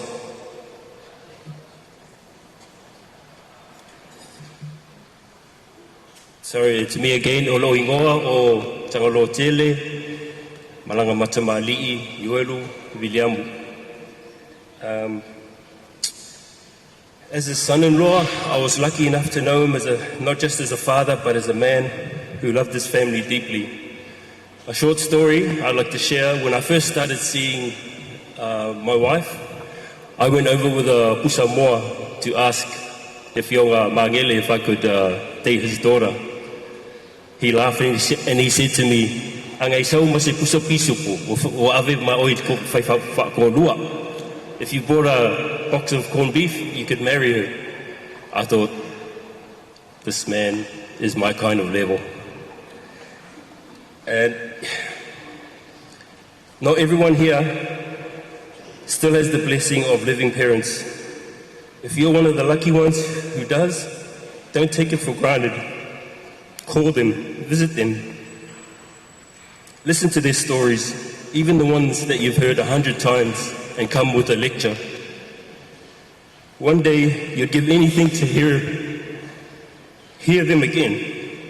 Parents won't be around forever, but the love lessons and memories they give us shape our lives long after they're gone. So if your mum and dad are still here, make the most of the gift while you can.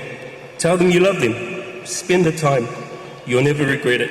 Whaftai, mangele, o mea umalawa, whaftai lo lo for moni si o whanau. Manguela wala malanga. Whaftai mo le awanoa. Whaatalo whaatu, tai tai lo sauninga Father Mika, mal mamalu mat pa ia wa au fia. A fio tupu matmali, fa le toa matausi wo ma eo masan, fa fetai le toa fio mai tala au mai. Wa mai toa le longa lava le mafan whana o le ali le toa whaatasi mai, fa fetai. Ai ole a whao ngā ina atu le nganga wha Peritania, ngā iele pizza Peritania lo tama. On behalf of my mom, Lucy Penn, and sister Winona Penn, I would like to firstly give God all the honor and glory for his love, strength, and provision during this difficult season. Our deepest gratitude and appreciation to all of you here for the love you've shown us. For those who may not know who I am, my name is Maangele Madeline Viliamu, the eldest and the prettiest daughter of Maangele Henry Penn. As you've met, Dad had 4 grandchildren he was proud of, Cullen, Winona, Redva, and Arturo. But Dad had lots of nieces, nephews he was proud of. And when they introduced their friends, they also became his nieces and nephews. Whenever they meet Dad, they would always say, Uncle Ned. Like most of you, I will miss his jokes and his smile. I will miss him making fun of my mum. I will miss his Bob the Builder ways, always fixing things. I will miss seeing him joke around with his grandkids, but most of all, I will just simply miss him. Thank you for sharing stories today. I know there are many more and some that we can't say in church. But one story that only me and my sister can share is a deep love that he had for his daughters. He would do everything for us. And some things we now have to learn for ourselves because he would never let us do them. A quick story of how much Dad loved us. When I was young, I was very sick. And I would say to Dad, I'm tired of drinking my medicine. So then Dad would drink it for me without Mum knowing. And Mum would wonder why. He's always doing things to make our day just that little bit extra easy. So to end, if success is measured by how many lives are better because you lived, then based on the love shown to us for Dad and the many stories shared, Dad was a very successful man. At night when they were ready for bed, my sister would say, "Fa Dad," and Dad would reply, "Fa Dia." So Dad, I say to you, Fa Dia. Emmanuel Malanga, Dad.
Patalo fatu il paia mal malu le. La ofia sangai. Mungono fatu le kalisti paia le tua. Sungal fa fengai nga por jakono. Ya mai se ofenga lo nga le tua mo la to fatua. Alo falusi. Alo fa yo walo. Alo fail mafkanga boleva. Mungono fatu lo nga lua. pa ia malu sa nei o lo ngoa o te fua malu lu te fua sa mai sale mua o ko falong puli fingile o fu du dire sa mai fa mai le o se ainga ia nga ka wa ko sa mai sale mua ka ke ainga lengo falong kala mai ngi nga fa ka lo ko sale mua e le de ka wo nga me ko do ngai me ka wo sa ka wa o le lo fa mangele o ma ko masangi lo ko fik o le mangele me yong se filingo si a pi le ala ko fenga lo office of amsinonga o nga amakal ma ko mafka se mafka nga mangai ile nga ke fale nga med ka blam u lo vale ya mo ma ko ngo pias ko ngo lo ke fluen le sa felong fale ile manai le o ke balong pule mo mo ko ngo kwala mo ma pet ma lo se fu fa ingi so ka ko lo ko pia malis mai mo pa ka ko mai usus ka ko pese fa mga ko ka ko usu ya yo le o le menga ma fu kai ma la fionga ya mangele ya o ke masalo ana fo yanga se mangele ya o sa lo ko wa sa sprinter ya se news yo mo ke makamaka ya su ale fa vaila o mo ko o me siringa ka o lo lang o ke ki limousine o kalongo ke fongi ho le pese mo se mo pa fon ya wai la fin se la ufi ko be ha parce que ne va pas o ke bo o ka mo ka ka mai o ya wai sa u lo mai limousine aba ko fa ka fa o wai o ka la fa fe ngalo ngime ke limousine o kalongo o lo ke ka pa wa ngalo ke se limousine me ngai mang ko ngi ngali yang ngalo fa mo le ngale pakasi be falung ka o le lo fon ngi ngali ka lo fa ko la ko nya ya mangele te be ngal ka ko mafkanga le mali sile ngalo o ke fa mafang o la ko ngi sang ba ya kai ko la kapi wa ma ko la iki fo ko la o Mary St. Joseph's ya pe o skamo mangele yong se filingo malingi vi kale kamalo Jean Williams ko kele ia ke le mo ko ma pe pe ngai ka le ka tompe o sa ya ve uf ya ngai fo skamo tuala ele ngalo le ngale le yong ika ko mangele ya pupula mo mo lang ko sfudu le ile sfudu e fele mo mo alusi a me ka wa ngai ko du so ka wa mo ko si la fia angale ka ma le mo so fa ko kele ke se le mo sini ha bo ye bo la langi fo ya longa lua o le ngalo fa me le ngale mafkanga mafang longa ko o le sosangi malo si lo kupua la kapi kupua le langa o le pia me fa penga esa fa ku malo si ni kama ya ka ku malo si lo lang afkai mangele afkai mulu wong le ang le ku ke lo fa lo wa ka o mangele ake sa fong fa lai pal ben o ka mangele ku o ka kama mo la yang le ku le malanga de uso ave o mafku kai mo kangi lang mako kapo yak afkai lo sungale ya kong kasi ya ki akong le kele sa ki akong ko sa le umon mako bal fa lolo manguila malanga Henry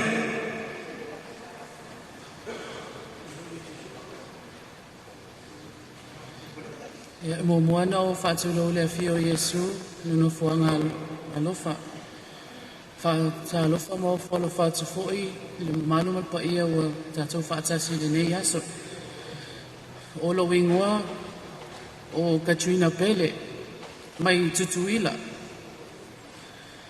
o lo grandma o Fane Schwenki ia o le uso o grandma Pele se o a una na tausi lo matua le o meleane o le tua fafine matua anko ne ia o tula ia tunia so e sawa na fea sese moli ma o ula na ola iva ina ia anko ne asi mai ia so umalava ia sa ele red truck anko yaso ia that was our favorite thing to see pull in my law because we know e uka umama ko le truck and kuikua he buys us chili truck yang wala ia e mel tama le nga umama ko foli nga le kala iva solo anko e fa kalila nga umama ko chili truck. He's a very funny guy. E sau foi a sau fa alilia grandma Pelese e fa ia kolose a grandma me o mo enka ko kupe nga me fa kolose e leia pe ave fa ka mo enka ko kupe o winga na o anko ne misia ile maftanga and I always remember that he was the first one that I know experience and made Superman. He lays down I fat sa automato lima mo na vai fighter Superman back and forth e whawhiawhia I mātou whanau mātou ma whanau a Uncle Maua ma Auntie Faye. E o tula I atu e whaia o masui o whanau a alo grandma whane, ia mai whanau fo ia Uncle Lepo Poi Shwenki mai aua Amerika Samoa. Ia e momoli atu e o mātou alo whaanga, ia Uncle Ne, ia manuia tele lau malanga alo whaanga fo I mātou ainga umanei I Samoa. Pawtaila wa mola ua wanoa.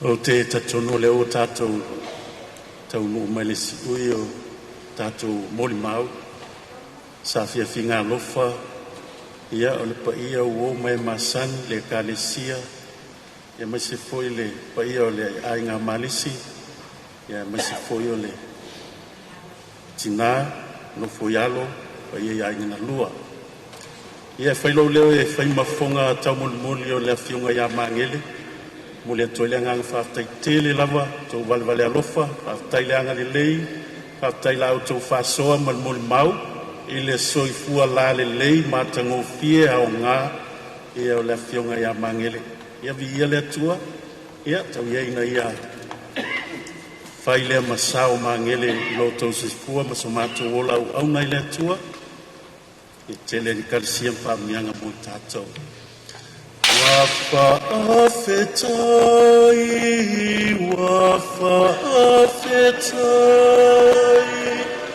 malo le alofa fafetai, watasi lava oe, watasi lava oe, ino ne.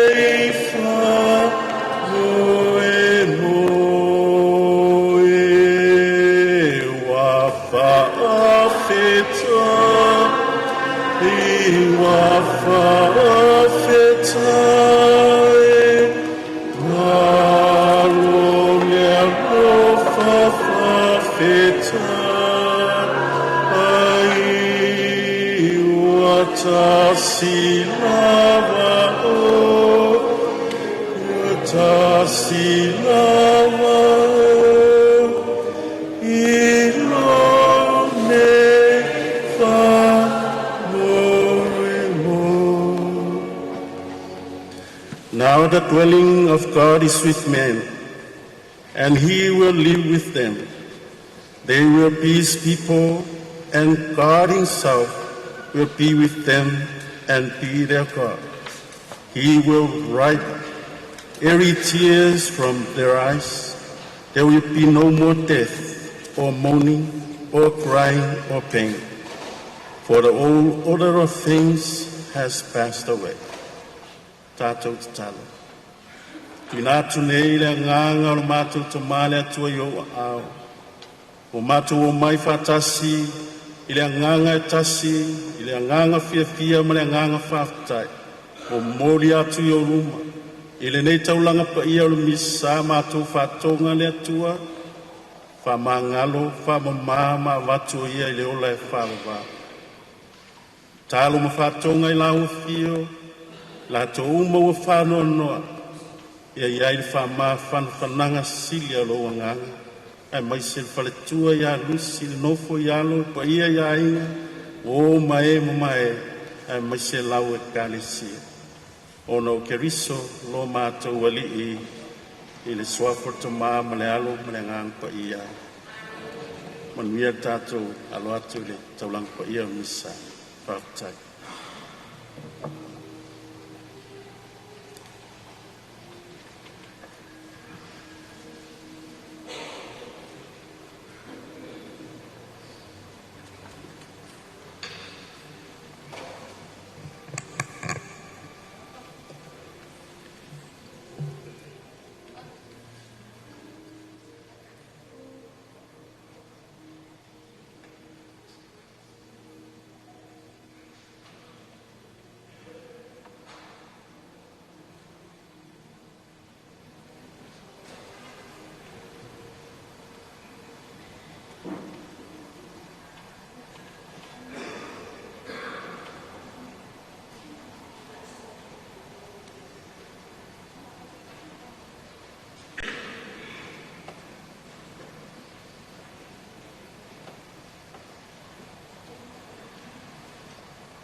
Please be seated.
Makeviso o ia le o to tumani malo ki tatou tatou aolo. Ma kuatu ya te ia le ola tatou bau.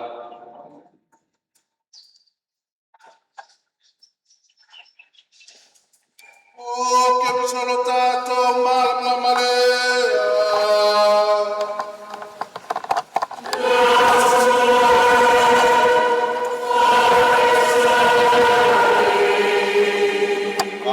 Solo papa songa na mol de tua yo matua le morisela lea fa ai longa le mala lama o kivisi o ia le fe talai mai o ne le mala lama le ora ine mu pe le mala lama no fa tua mo lo wala uina be matama sa ai ma puatu ya te ia ine ola fa ba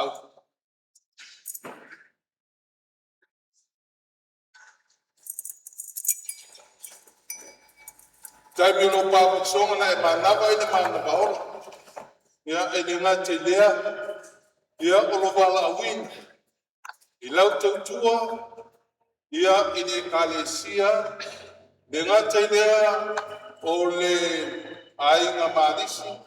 Ia le nuku male e kalesia. O lo ainga. Ia na e whaia matwhaka haona. O vele ma au taulanga.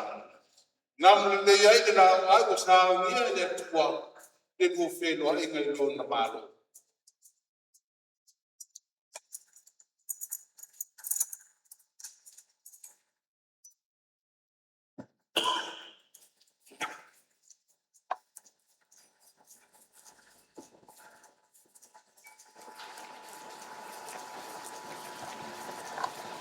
no le tua tato tu le lai ma na sai no tato tona ia il est soit fortement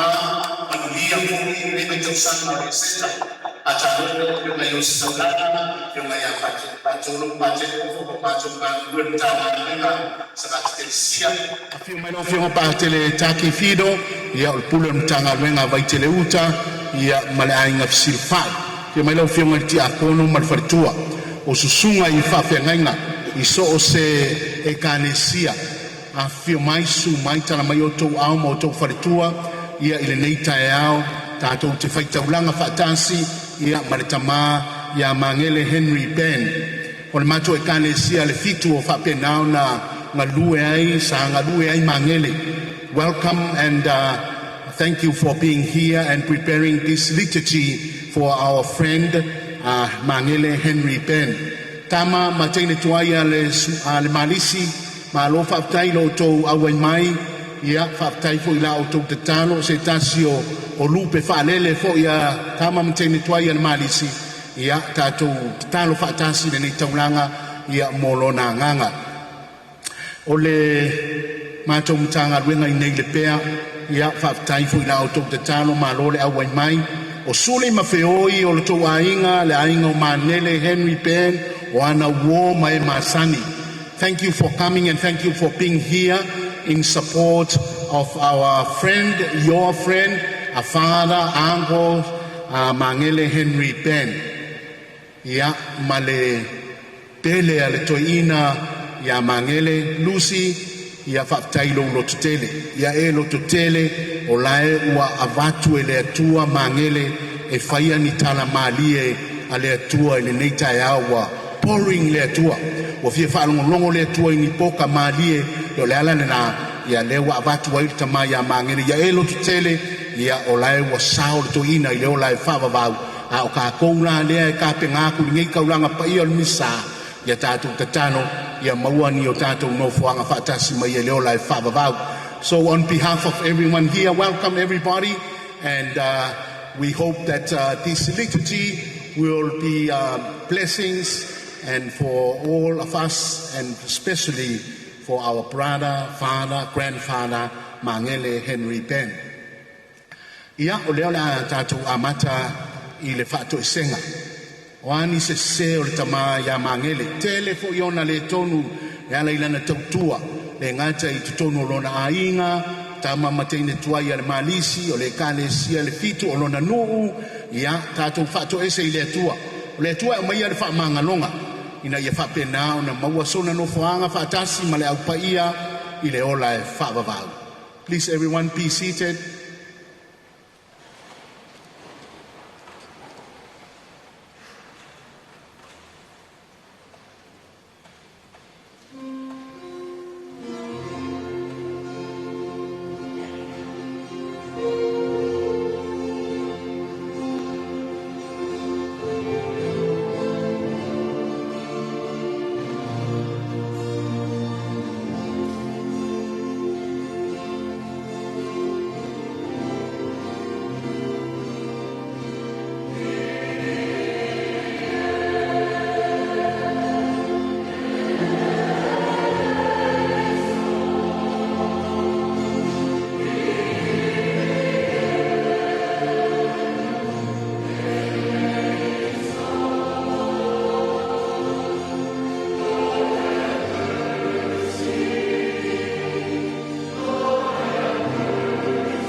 e fe fa manga loa I ainga o no le mea sina si o tātou atunu a o le toi tū o le tātou whaola na talai ai o tātou tūnga mau ma matala I le langi mo I tātou ma ia lofa mai a te tātou le tua fa penao na fa mangalo I tātou mangalo ni anga sala manele Henry Ben ma taita I atu tātou umalava I le ola e whavavao.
a tātou tatalo, le atua mamanae, ma le angalofa.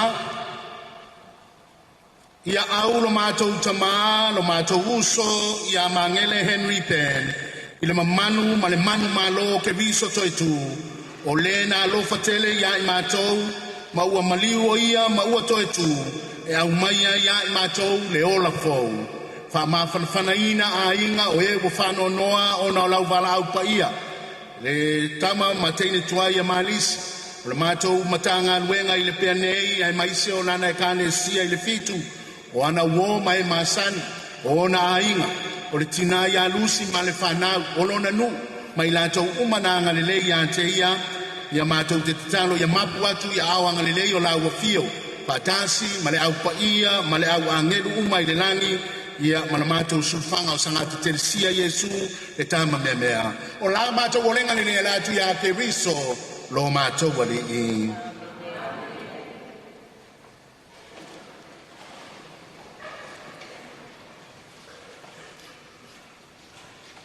A reading from the second letter of St. Paul to Timothy, chapter 4, verse 3 to 7. For a time is coming when people will no longer listen to sound and wholesome teaching. They will follow their own desires and still look for teachers who will tell them whatever their itching ears want to hear. They will reject the truth and chase after myths. But you should keep a clear mind in every situation. Don't be afraid of suffering for the Lord. Work at telling others the good news and fully carry out the ministry God has given you. As for me, my life has already been poured out as an offering to God. The time of my death is near. I have fought the good fight. I have finished the race, and I have remained faithful. The word of the Lord.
The Lord is risen, and he is here among us.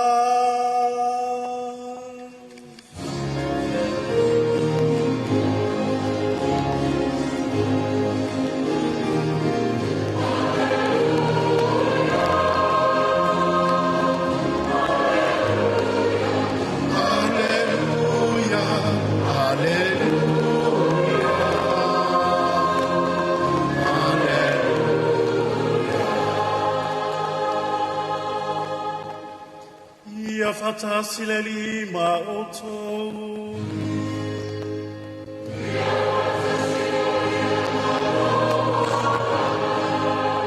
Ola fulanga le tala le le li mai le vangilia pa ia yo ame.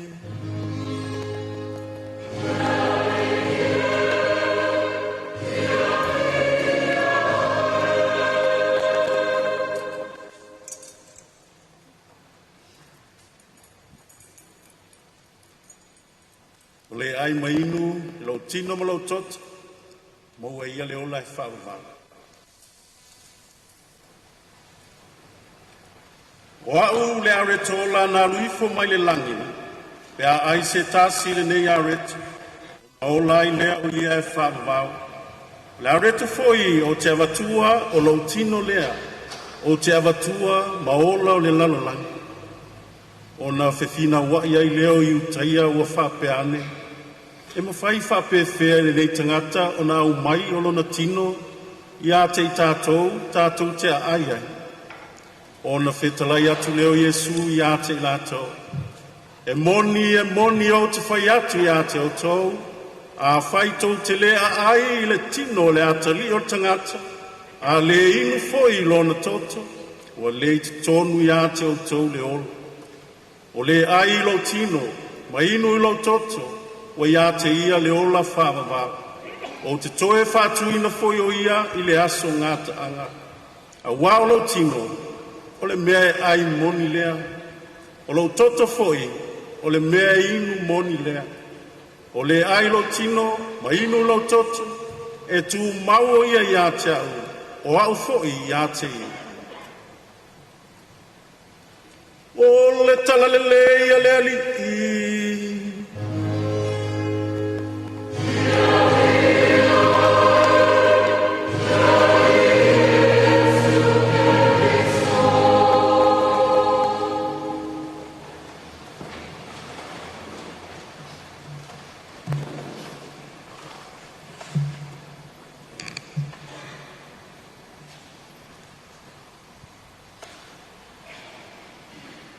E tolu a inga o mangele masani a ona e yo ie li lifa i ailo na soifuanga. O lona a inga mua o le na a inga malusi masia la whanau. Ia ai maise o lona nuua e matai iwa i savai. Ia e whaiala masia si to ina waole. To ina e osi a inga e iau tele o isi matai. O lona a inga lona lua. O tama ma teine tuai a malisi. Aso lulu uma o amea uma le malisi e iai a mangele. Tele aina awai mangele.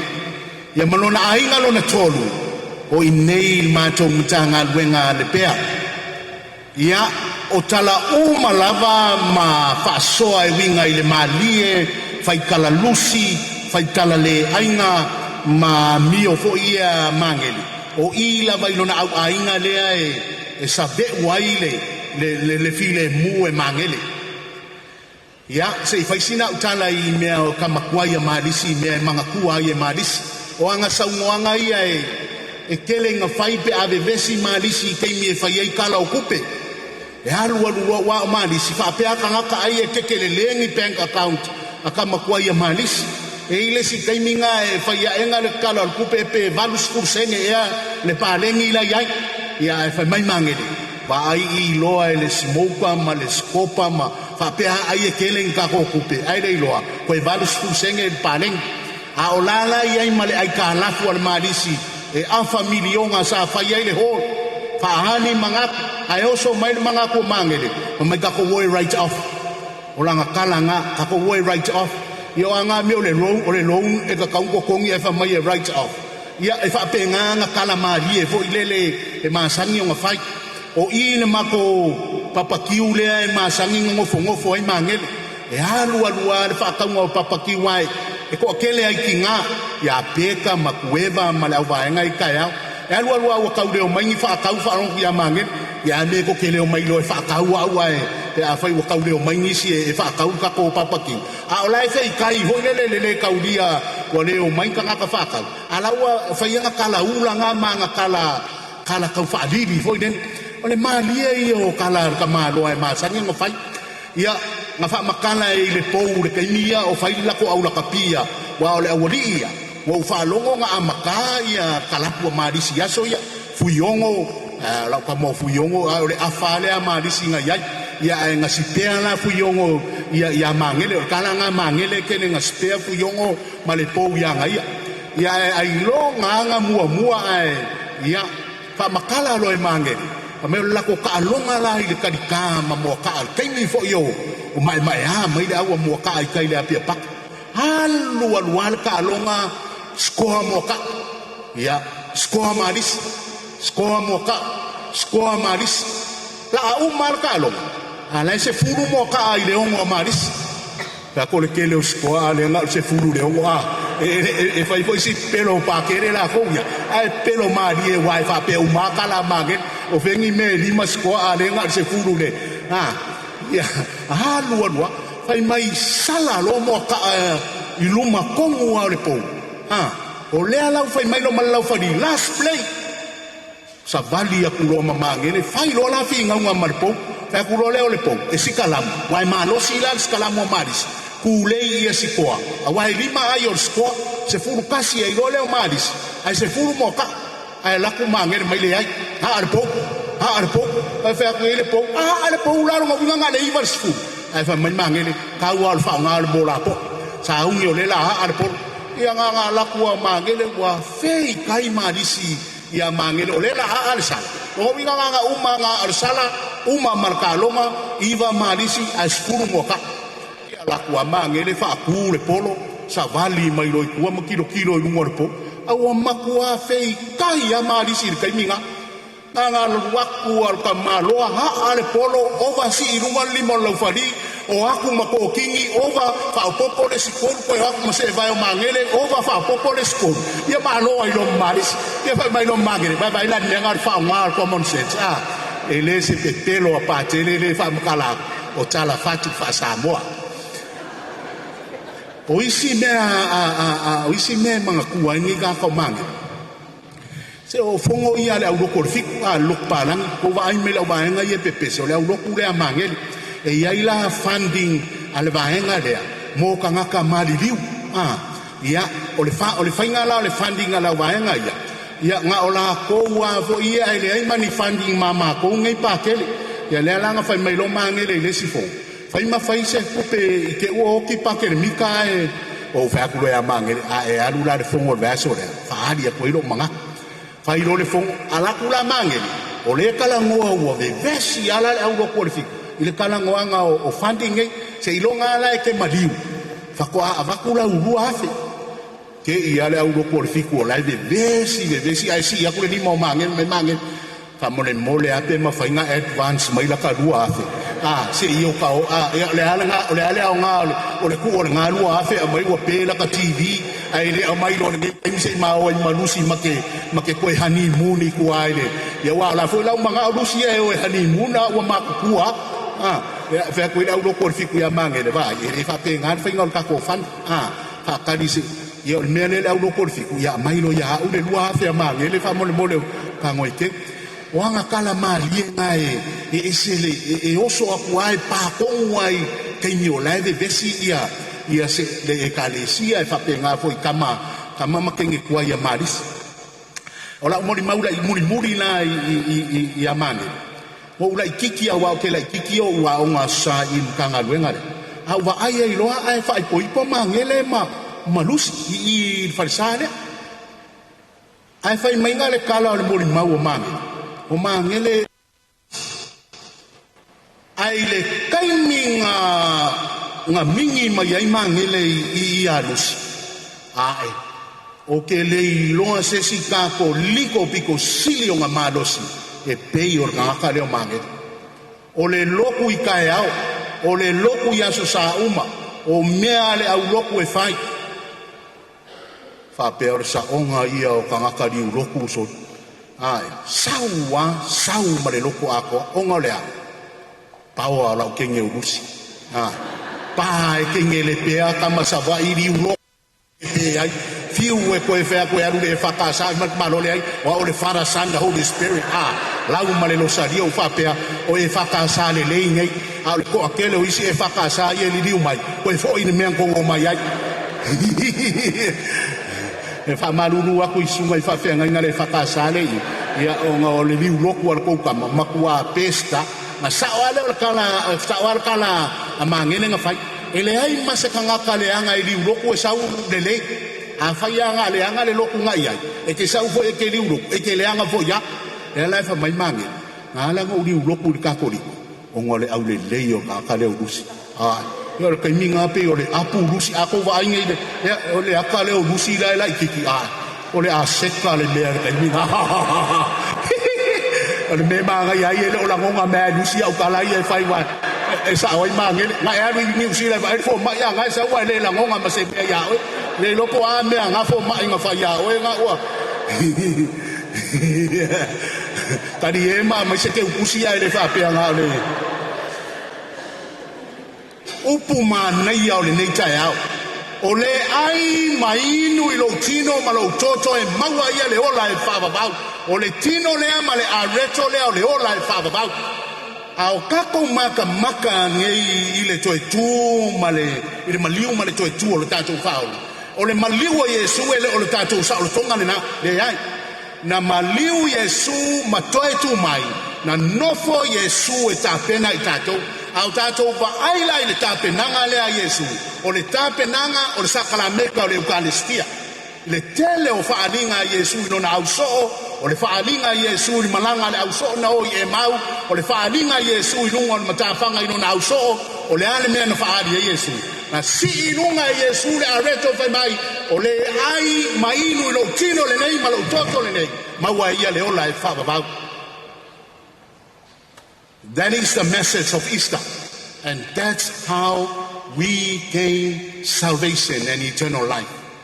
Le ia le evangelia o le tai au le nei au tō ai ma o tō whinu I lo tino ma lo toto saunoanga ia Yesu no wa umano na toi tu e le whaapela na o na toi tu au Yesu mai lo na tu nga mau tātou maua le ola e whaababau le ai na toi tā pena le lei tātou e Yesu ilana sakala meka le Eukaristia e ala ilo na tino ma lo na toto tātou te ai o le whaoletanga nai le ola e whaababau le tino ma le toto le nasa ai se tulou le tamai a mangele ina ua whapena o na moni no na alofa I le tua moni no na alofa I lona whaola ma lana tāpenanga awa le ola e whabavau mangele maua sou no whanga I le ola e whabavau tātou uma ia tātou mautu whaanga ma tātou soli muria ao se tasi o toa le tua inga marisi se tasi o toa le kane sia le fitu sa whaatino na tiute mo na whaiva sa ai le tino ma le toto ke riso I le ao ma le po ma taia uma ma aso uma I le taulanga pa ia o le misa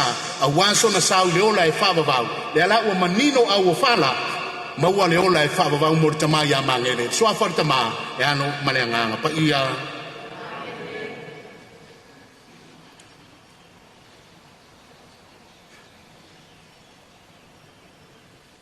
ako kalsanga lau tele kamol no le tua tato tu la nai nei tato mo le tato sanga lau tele ia awama na onga le tato kane sia o tato ainga ia il fainga malanga le tamari amangele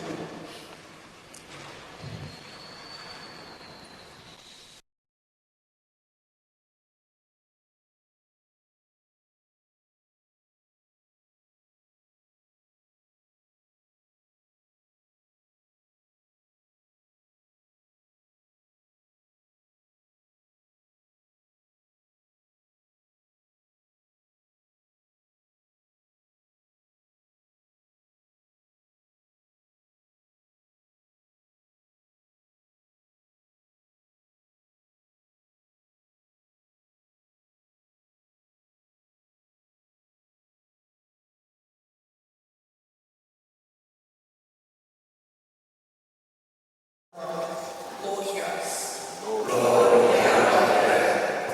We pray for peace in our world, that God may guide nations and leaders to work together in harmony, putting aside conflict and choosing understanding, justice, and compassion. Lord, hear us.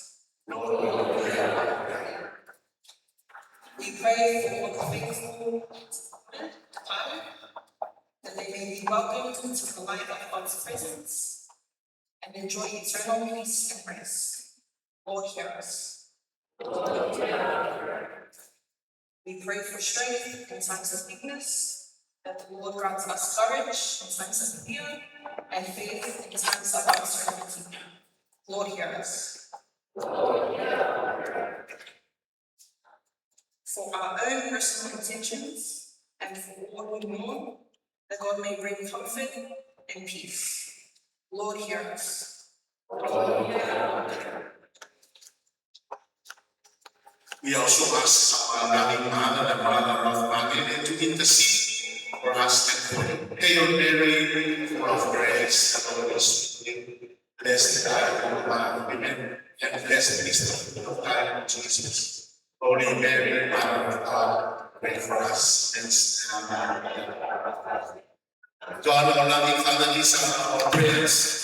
With the silent prayers in our hearts, we ask you to grant them in your love and compassion through Christ our Lord. Amen.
si umalava.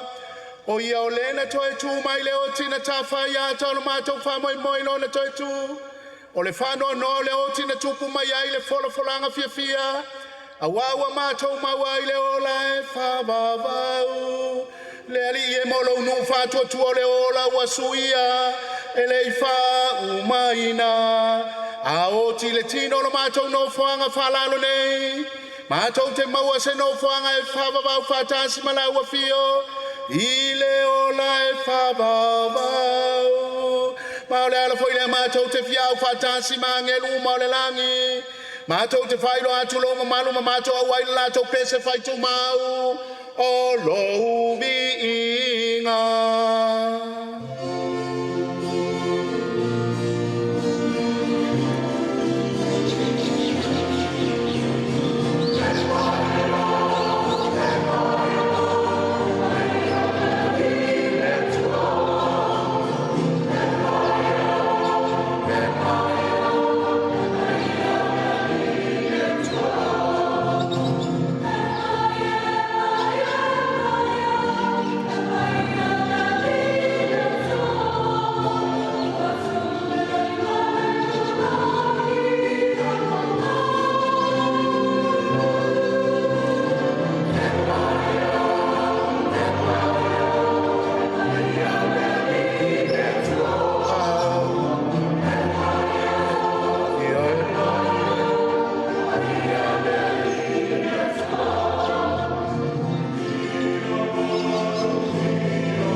Le ari em toa pa ia lava o le punaanga o pa ia uma a wina mai lo nganga e fa pa ia nei me alofa ne ia vele o ila to mo I mato voltino ma le toto lo mato wali o Yesu Keriso a o le tu ina tu ele o te se o tina ia tali ai lona la mamadie na tango o ia ila reto ma bantu ia te o le fa fetai na tofi ia le reto ma bantu lona au so ma fa pe atu ina aftango fia ina ai o to uma yai o lo tino le nei e foi nato mo oto.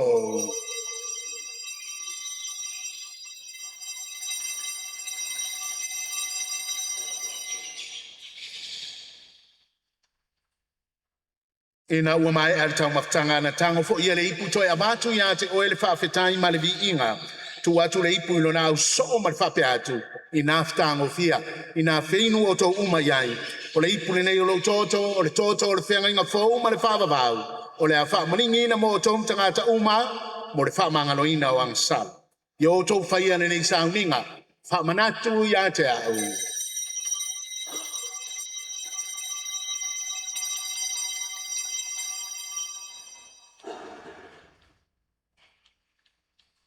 Mysterium Fidei.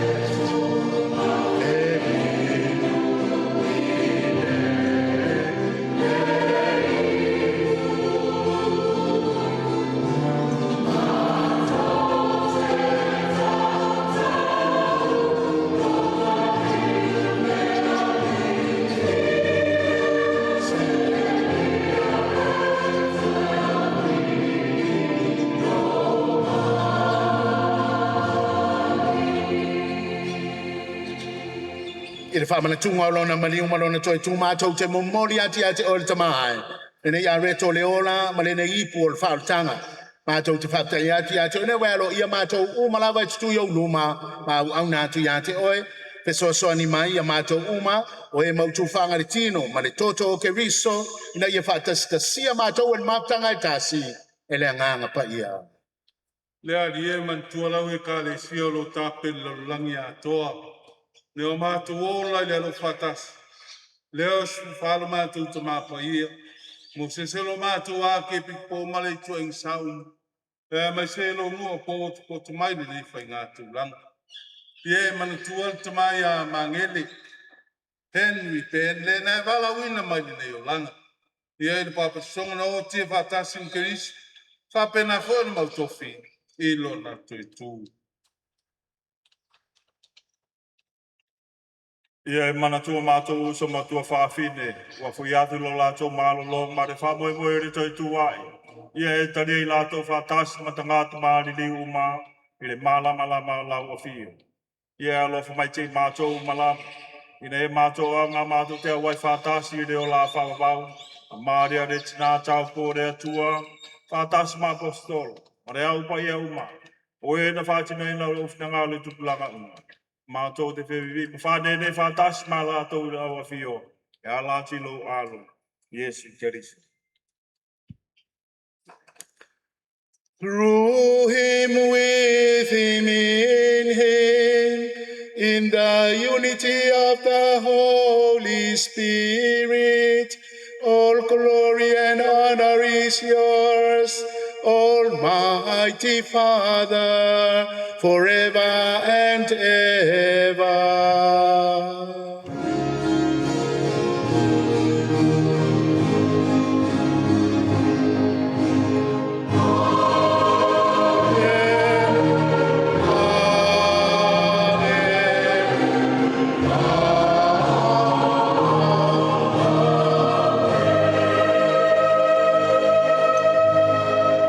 At the Savior's command, informed by divine teaching, we dare to sing.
Pavea I mātou leli e mai langa uma ia I mātou file mui o mātou as. I lo walo fa muti vale fa sao mātou mai leanga sala. Pui a mātou I atu anua uma. Au mātou fa taritali atu man fa moe fia. Mole fia mai o mātou fa ola Yesu Keriso.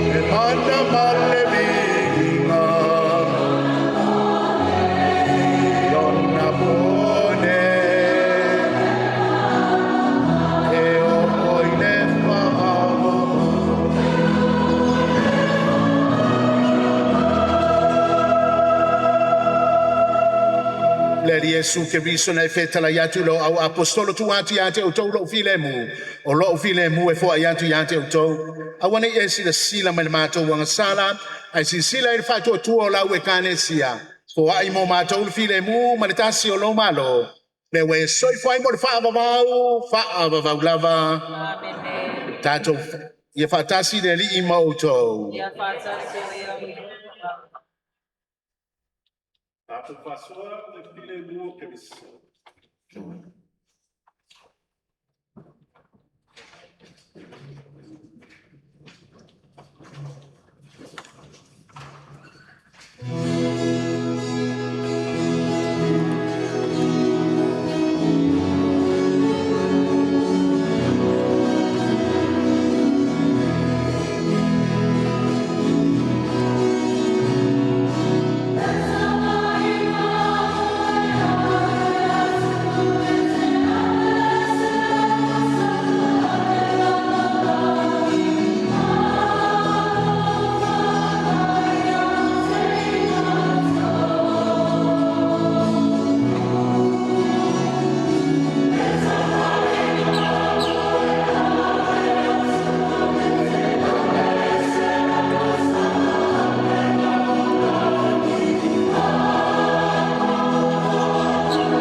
Pauta ya Yesu lenei le tama imamoya le atua. Behold, this is Jesus Christ, the Lamb of God, the one who take away the sins of the world, and happy are we who are called to the supper of the Lamb. I am not worthy for you to enter under my roof, but only say the word, and my soul, and may the body and blood of Christ bring us all to everlasting life. Amen.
tamale ainga.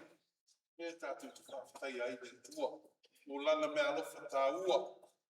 Whaadi mai, ia, ele tina ia lusi man whanau mai tātou ungu. E mātanu whio luna alofa. Le tātou te talwhatasi ai, e talo tina paia o Maria na whatua talo. Le sa pele ia mangele na sa varinga. Tātou whamawai atuai. Ia te ia Lofa Maria.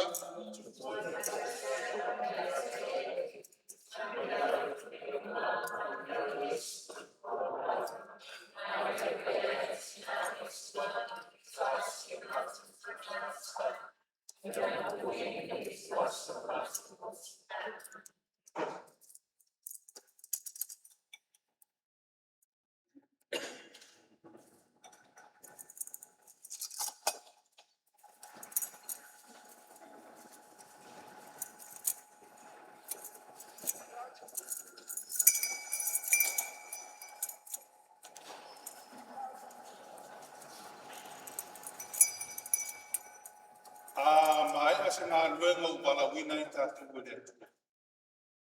Tātou toi whawhoki ang piinga I vetu. Ona o mea lofa, I olo. Ia e te leo tā lenia mai I tātou te tasi.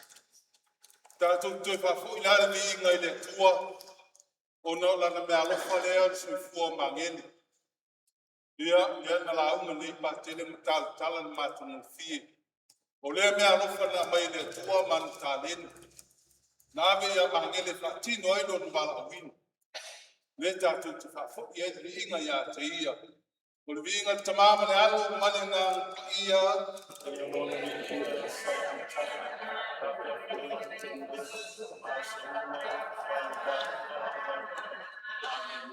O le vinga tamama le alo mane ngā ia.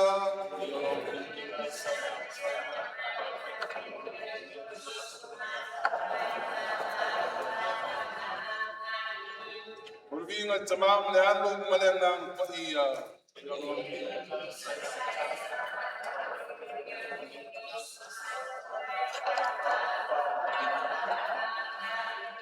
Ia tātou tā. Le tuola mātou tamau mātou tuminaya tina ngāngaru mātou tamau i o wha o le sa whātou tua mautari I lau whia. Me alofa matāleni na e fo ia ia te ia. Sa e whatino ai malun whātou tua. Le ngā ruanga malun wala uina, le ngata lea le kāre siolo nā inga. Whāpotu tonga te tasi. Whaali ai le tāleni mātangu fie. Na e awina ia te ia. Mātou whātou tua māku atu. Yo na nganga i o au mafuta atu ia Yesu te tua. Whamawhin whanga I tina i anusi man whanau male ainga mai mātou kunga. Ma le mautino o ia te oe no na ngangu māku atu la uwhi. La mātu tanu mea rati a Kristo no mātu li I. Amen.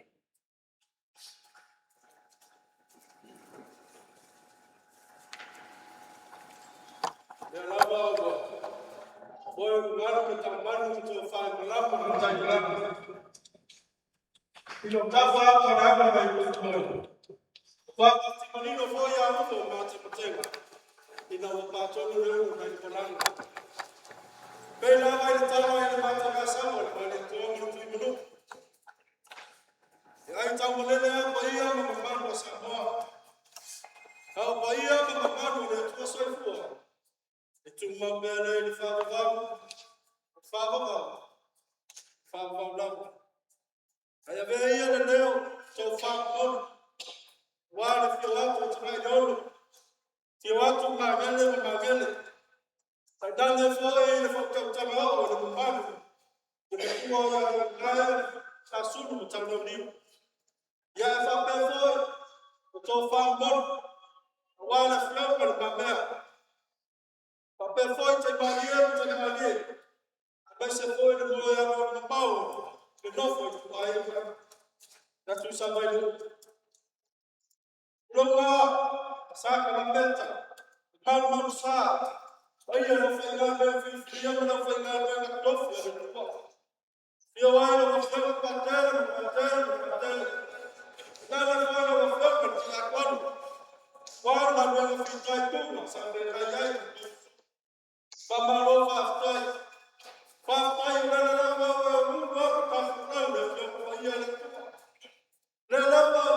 la sila ko fo para la dile de yas a fa mero por tu si fa no ita fo ya la tu na au ia la tu te ba ta kaya na tu ba ta ba yas fo pende ya il ta of yo sila ko fo para la dile de yas a wa tu ga tu fai pa ma lo fa tai kela na o tu le fo ko ni to fa no pa tai le tu fa la ka vai se tu te mai vai se la no to le o ia na lo fo ia le tua o tu ku ina per to fa le tua wa ta was ni no vai o te fu mo no o ni nga le tua na wa foi ia le carecia yo no tu na fa lu vai na vai te ta ba na te tas sino so ke riso per ga tua vai ai na mata le mamado la fone lo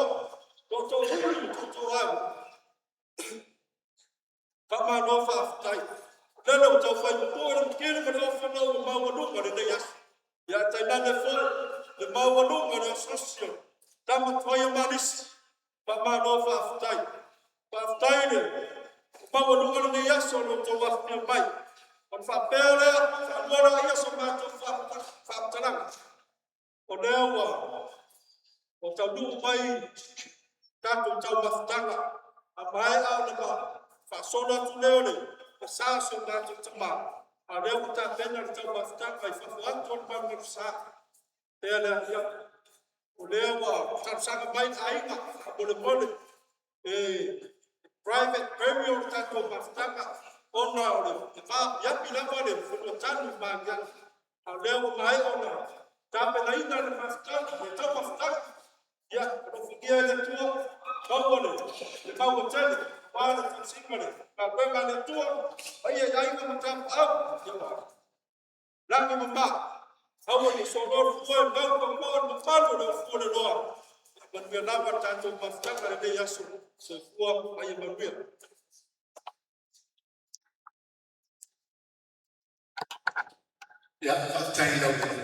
Fonga le aso le taiao le wa manino mai a tato e kanesia ia a mai al tauranga pa iol misa ia o le to te fatali atu nei ia maua marti akono ia martina ia lusi male fanau ia ma to te o e fai ona to e sauninga i lona tunga mau to tali mau atu nei ia a mau alor tau maftanga ia manisi me ia ona to wo role to ainga ai faafetaitele ale tou afio mai matala mai o tou ao ia faafetaile fioga patele patolo ma ofa matou vaavaatolu ai nei le matagaluega sagatelesia iesu tamameamea i sui faitoa nei le pea fioga le tiakono mo le auaunaga ia o suga i faafeagaiga mo tou faletua so se e kanesia ia faafetai la outou tatalo faafetai sumai ia ua maualuga ai lenei aso o le faamoemoe o le taulaga paia o le taulaga faafetai mo le tamā iā magele ia o le pelesiteini a tamamateina tuai a le malisi ia ma tamatuai a malisi ia faafetai le auai mai faafetai foʻi ma la outou molimau ia mo o magele lenei aso o fioga i felela ia thank you very much to the brothers thank you for your prayers and your kind support to Mangele's service today.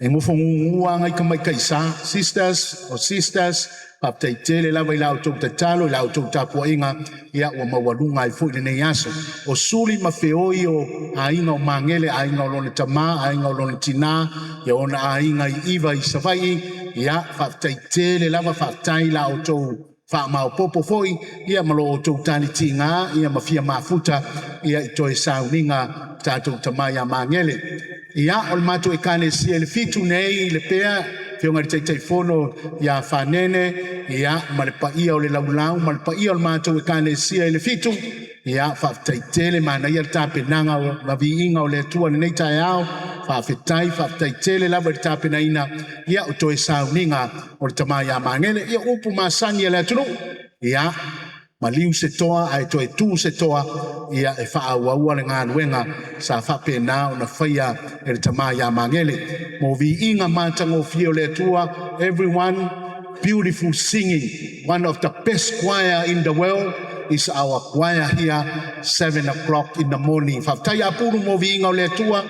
If you want to believe me, come this Sunday at 7 o'clock in the morning, you will hear the beautiful singing of Mass in the morning. Mais pati mo le avoi pese ia nei taia.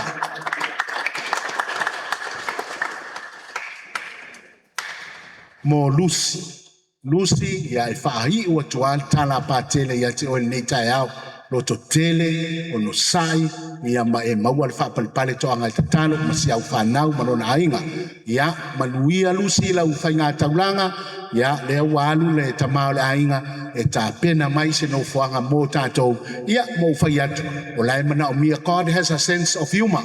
So la lau manao le tua e watu ia mangele e whaini la tala malie. Le fau te vai atu le itu leo le fio mai le fionga tu ia tua na wha nofo ia whaftai la ua mai la ua fionga o mawalunga i le sauninga ia i le nei tai au ia o le si vaenga ia pe ia o le au wasenga le ia tapusoa ma le si au vaenga matutua ia o te vai atu ia o wasenga a mangele ia o le tala mangele ia te au iaso ia o tou te tau vā mai le tu toru tu whātu lima a o mangele a e sili i le tou wasenga iaso ia o tou wā onga pe a whaau mai le pito i lalo i le pito i lunga o na pito le i lunga o le ingoa o mangele le nae a lai o na sili ia whaftai a pake le taki a mai se paki mo whara taki. Thank you, Father. Father Taki is one of the holy priest of the Archdiocese of Samoa. Whaftai tere lau whionga pātele. Ia pauna tūla ia ilunga se whai tātou tano muri ma watu lau whamanianga ia te o tōku. Ia tātou te tano. Leli i eo mātou whamamaluina le maliu o lo walo. O i mātou manona toi tuae le mamalu e whavavau. Ia vea nei misterio le seta. Whasa o loto ina ai, lo mātou ta mai a mangele, ini anga se maniona anga sala, ma ia taita ina atu o ia e ala i loto i tu, i le fia i le ola e whavavau. Whamanuia i mātou umalawa wa iai nei tai au, whamanuia ma whamawhanawhana le tina ia Lucy, ma le whanau, ma ona a inga. O la mātou o renga nene la atu ia ke riso, lo mātou wali i. Ia whatasi le li i mautou. Ia inunga ia te oto uma whamanianga le tua mamana e ona le mana uma le tama ma le ano ma le anganga pa ia. We all told him dia ma file mo keriso. Hallelujah. Hallelujah.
pogi wale ai lava se ono sai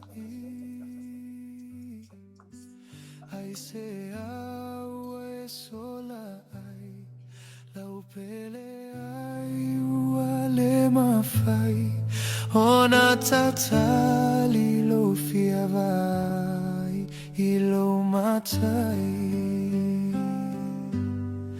le lau agoto I folalo ole sami le pogi wale ai lava se ono sai ai se awe sola ai lau pele ai wale mafai ona tatali lo fiavai ilo matai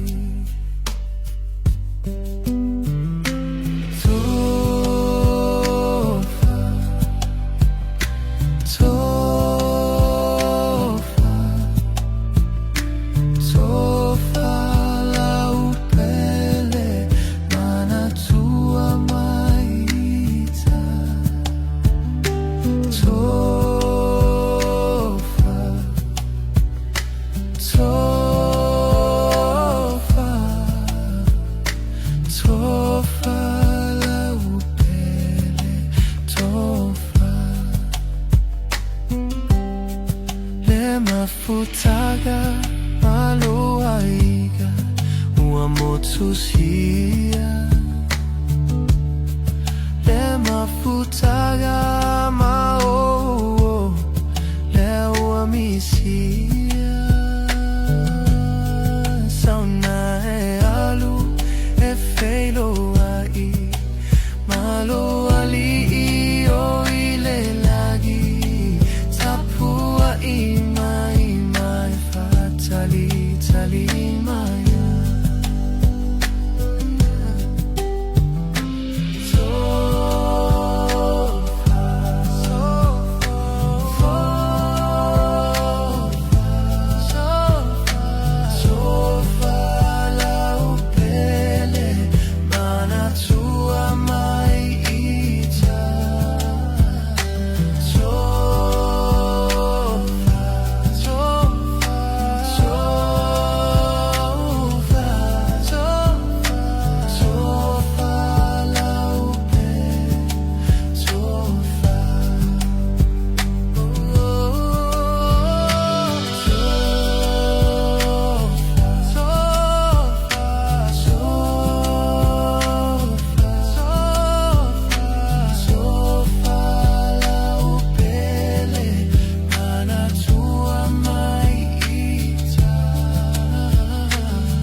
Lau agosto I folalo ole sami le pochi sa wale ai lava se ono sai ai se awe sola ai lau pele ai wale mafai ona tatali lo fiavai ilo matai le lau agosto I folalo ole sami le pochi sa wale ai lava se ono sai ai se awe sola ai lau pele ai wale mafai ona tatali lo fiavai ilo matai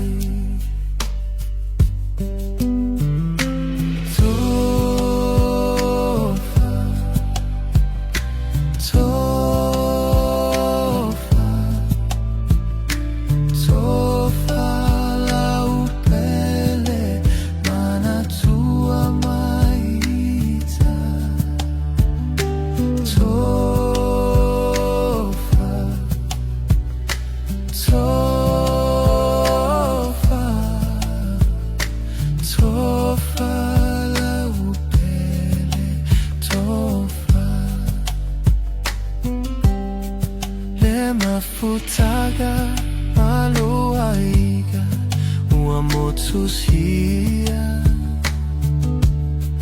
le mafutaga mao le uamisia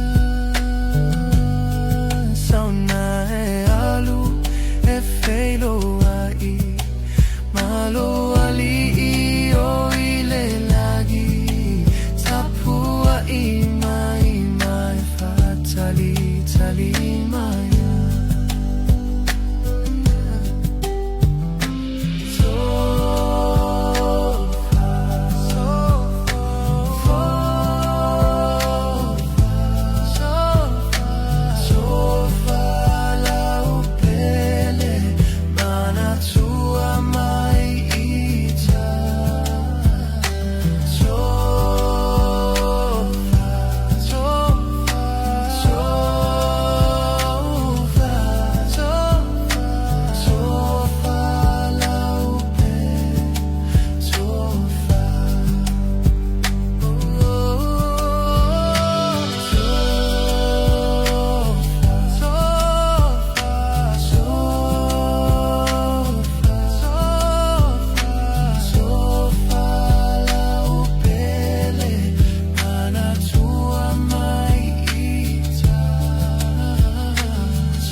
Lau agosto I folalo ole sami le pochi sa wale ai lava se ono sai ai se aua e sola ai lau pele ai ua le mawhai ona tatali lo fia vai i lo matai le laua goto i folalo o le sami le pogi saua le ai lava se ono sai ai se aua e sola